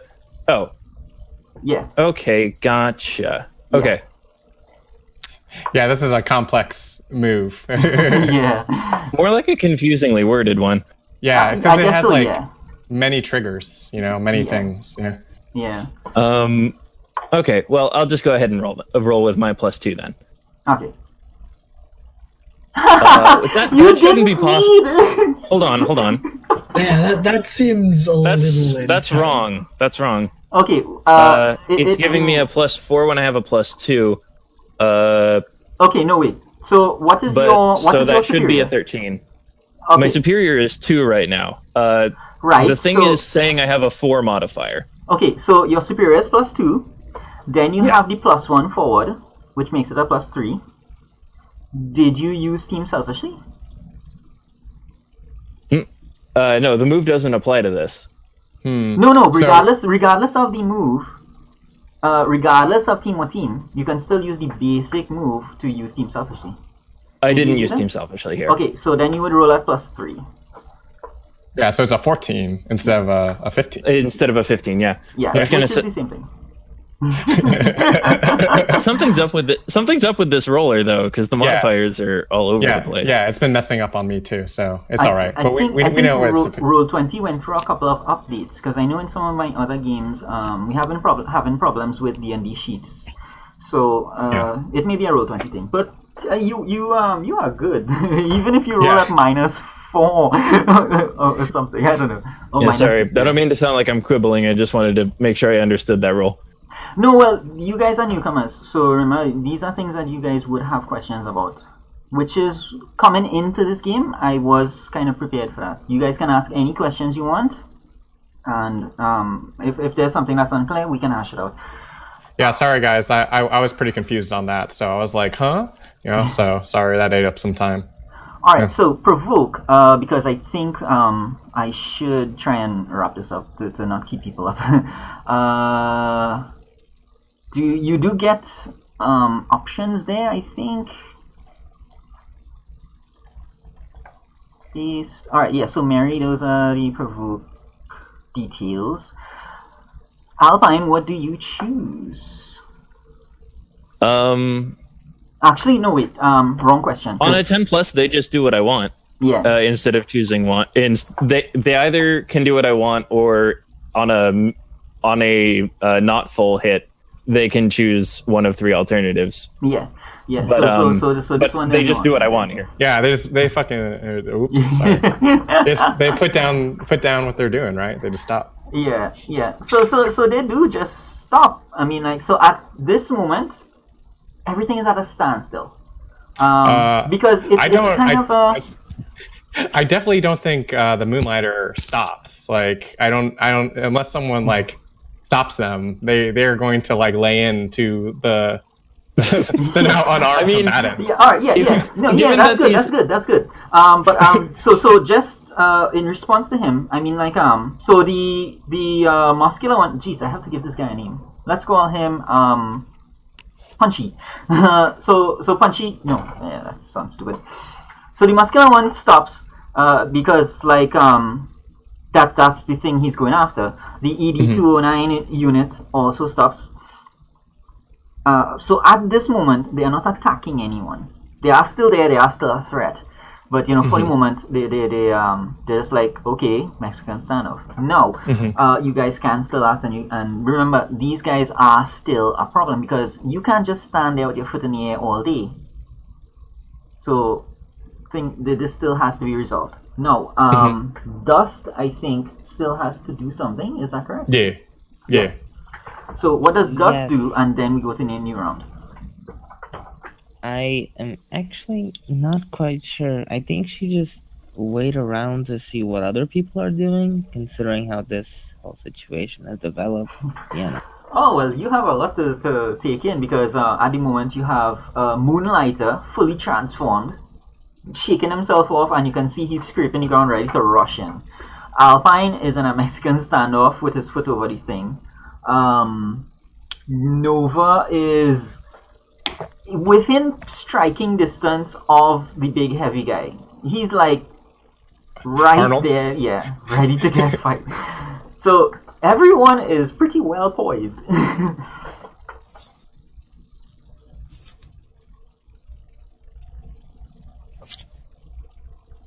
Okay.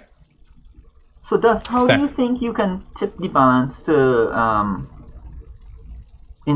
so that instead of a Mexican standoff, this is clearly an end? Let's see. She might.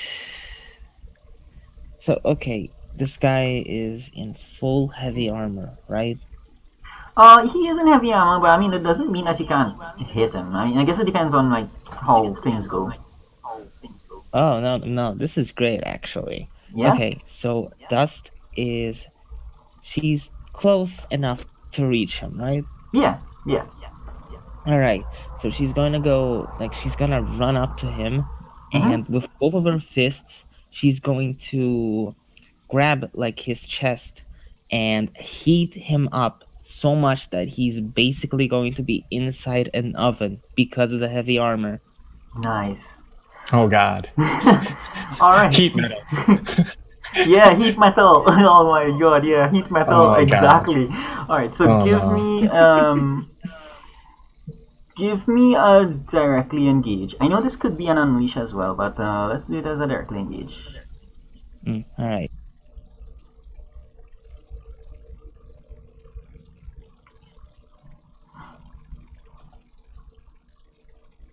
Ah, there we go. 9.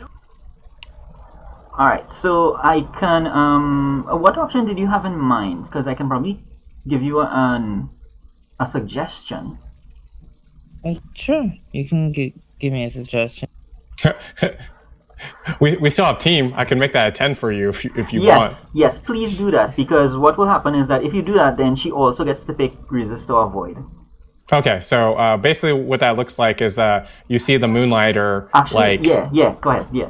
Like as you are like heating up the metal, what he does is like I imagine like runs up and like probably will like strike at the armor to like weaken it further as it's like like getting superheated. Yeah.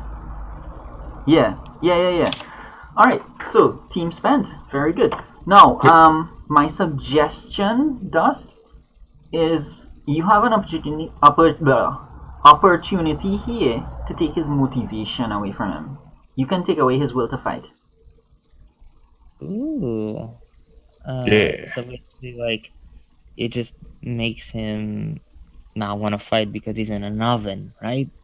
Yeah, it's a combination of everything that's happening because the aim that he's here to get is on the Alpine's feet.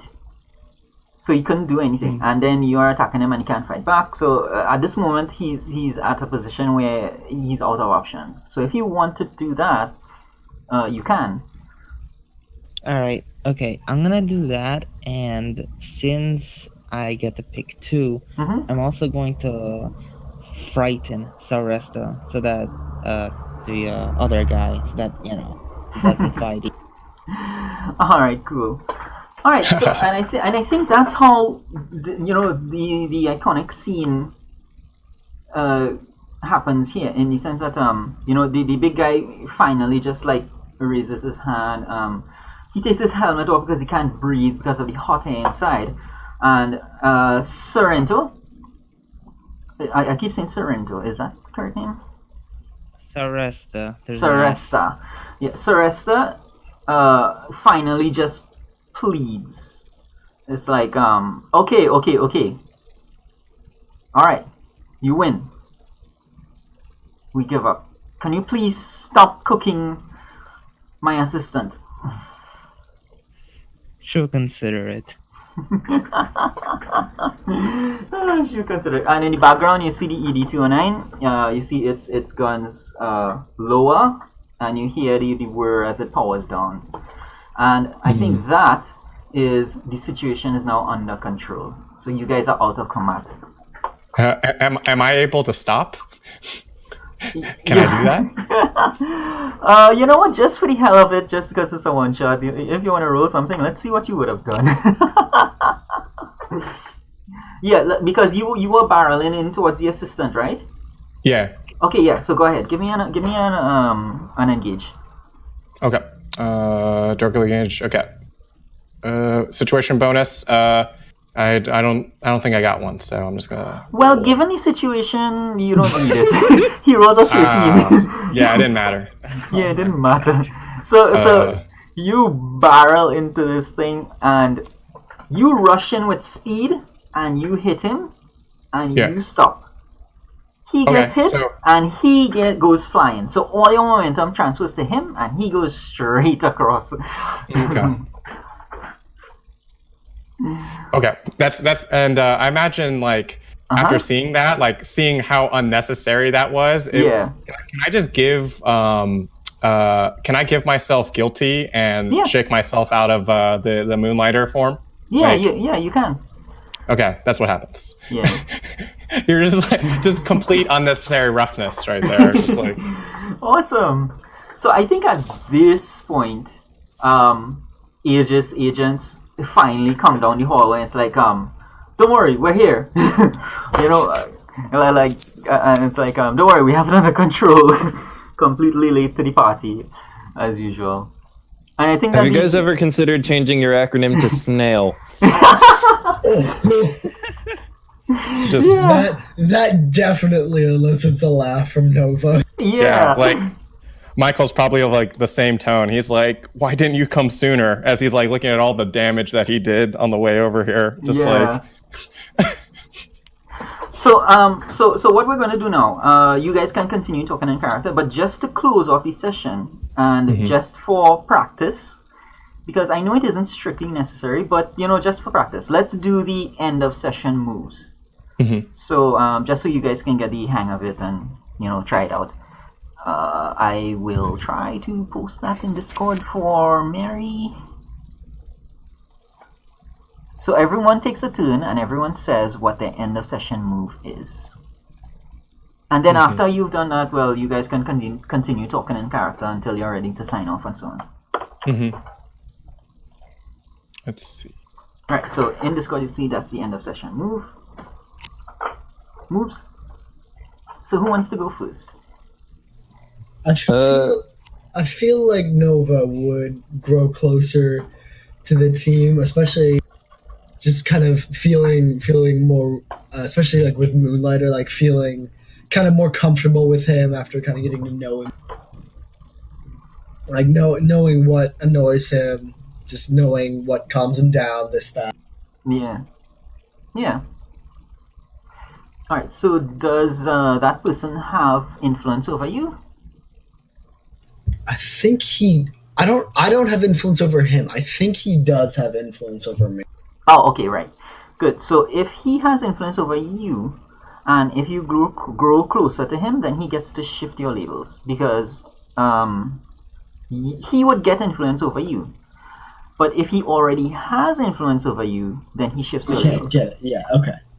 Makes sense. So what is the label shift you would give to him? Other guy.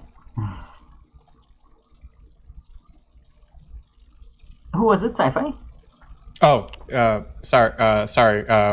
Can you repeat the question? So, who was it made the first move? Alpine? It was Nova, and it was towards Moonlighter, I believe. Right. Okay. And you grew closer to the team, and Yes. so you give influence to me, and I already had influence. So so that means I get to shift one of your labels. Yeah. That's correct. Okay. Yes. I would say that you proved yourself to be more superior and less mundane. Are you able to do that? Yes, I am. That takes Okay. that takes mundane down to a 2 and puts superior up to a 2. Nice. Yeah, because you definitely had like outthought that situation in Michael's eyes. He was like, yeah, like you wrap that up real smart, like, yeah. Right. And you also get to clear a condition or mark potential. Alright, who goes next? I think that Dust, she definitely grow into her own image of herself after, seeing her caretaker. So now she's become more of a person instead of like this thing that Saresta wanted her to be. Like Yes. instead of this weapon of mass protection and stuff, she's more herself. So I think that she'd shift mundane up and maybe freak down or even savior. Yeah, sounds good. Alright, cool. So you do the shift and you're good to go. Who's next? I'll go ahead and go next. Alpine's going to grow into his vision of himself, going to shift superior up 1, because he felt his plan ended up to control the situation, ended up panning out more or less as he imagined, and it ended up Yeah, that was good. resolving things. He's also going to move Savior down, though, because in the process of setting that up, he put himself in a situation where he couldn't back up Nova while Nova was Yeah. Yeah, Nova did a good job there, like getting to the enemy and distracting them and all that good stuff. Yeah, Nova was really good at support. I liked how he played that. Alright, and that leaves one other person, I believe? Yeah, that's Michael, the Moonlighter. Right. Michael will grow away from the team. He is taking influence away from Gloria, Dust. And the reason why is that they had that big fight, and even though like Michael doesn't know that Dust changed their like lessons. So from his perspective, what that looked like is like in the critical moment, Dust just hesitated and like left him hanging, and he got shot and became the monster because of it. And, so from his perspective, that whole she was going through this internal struggle, but to him, it just seemed like she really let him down, and a lot of bad things happened because of it. Yeah. Okay. Yeah, I can see that. All right. Cool. So you would do. I think it's you get to. So you take her influence away, right? Mm-hmm. All right. So she would mark that she has no longer has influence over you. Yeah. All right. Great. So that was excellent. You guys did really well. So I no longer have influence over. Oh no, Dust no longer has influence. Yeah, Sorry. Dust no longer had.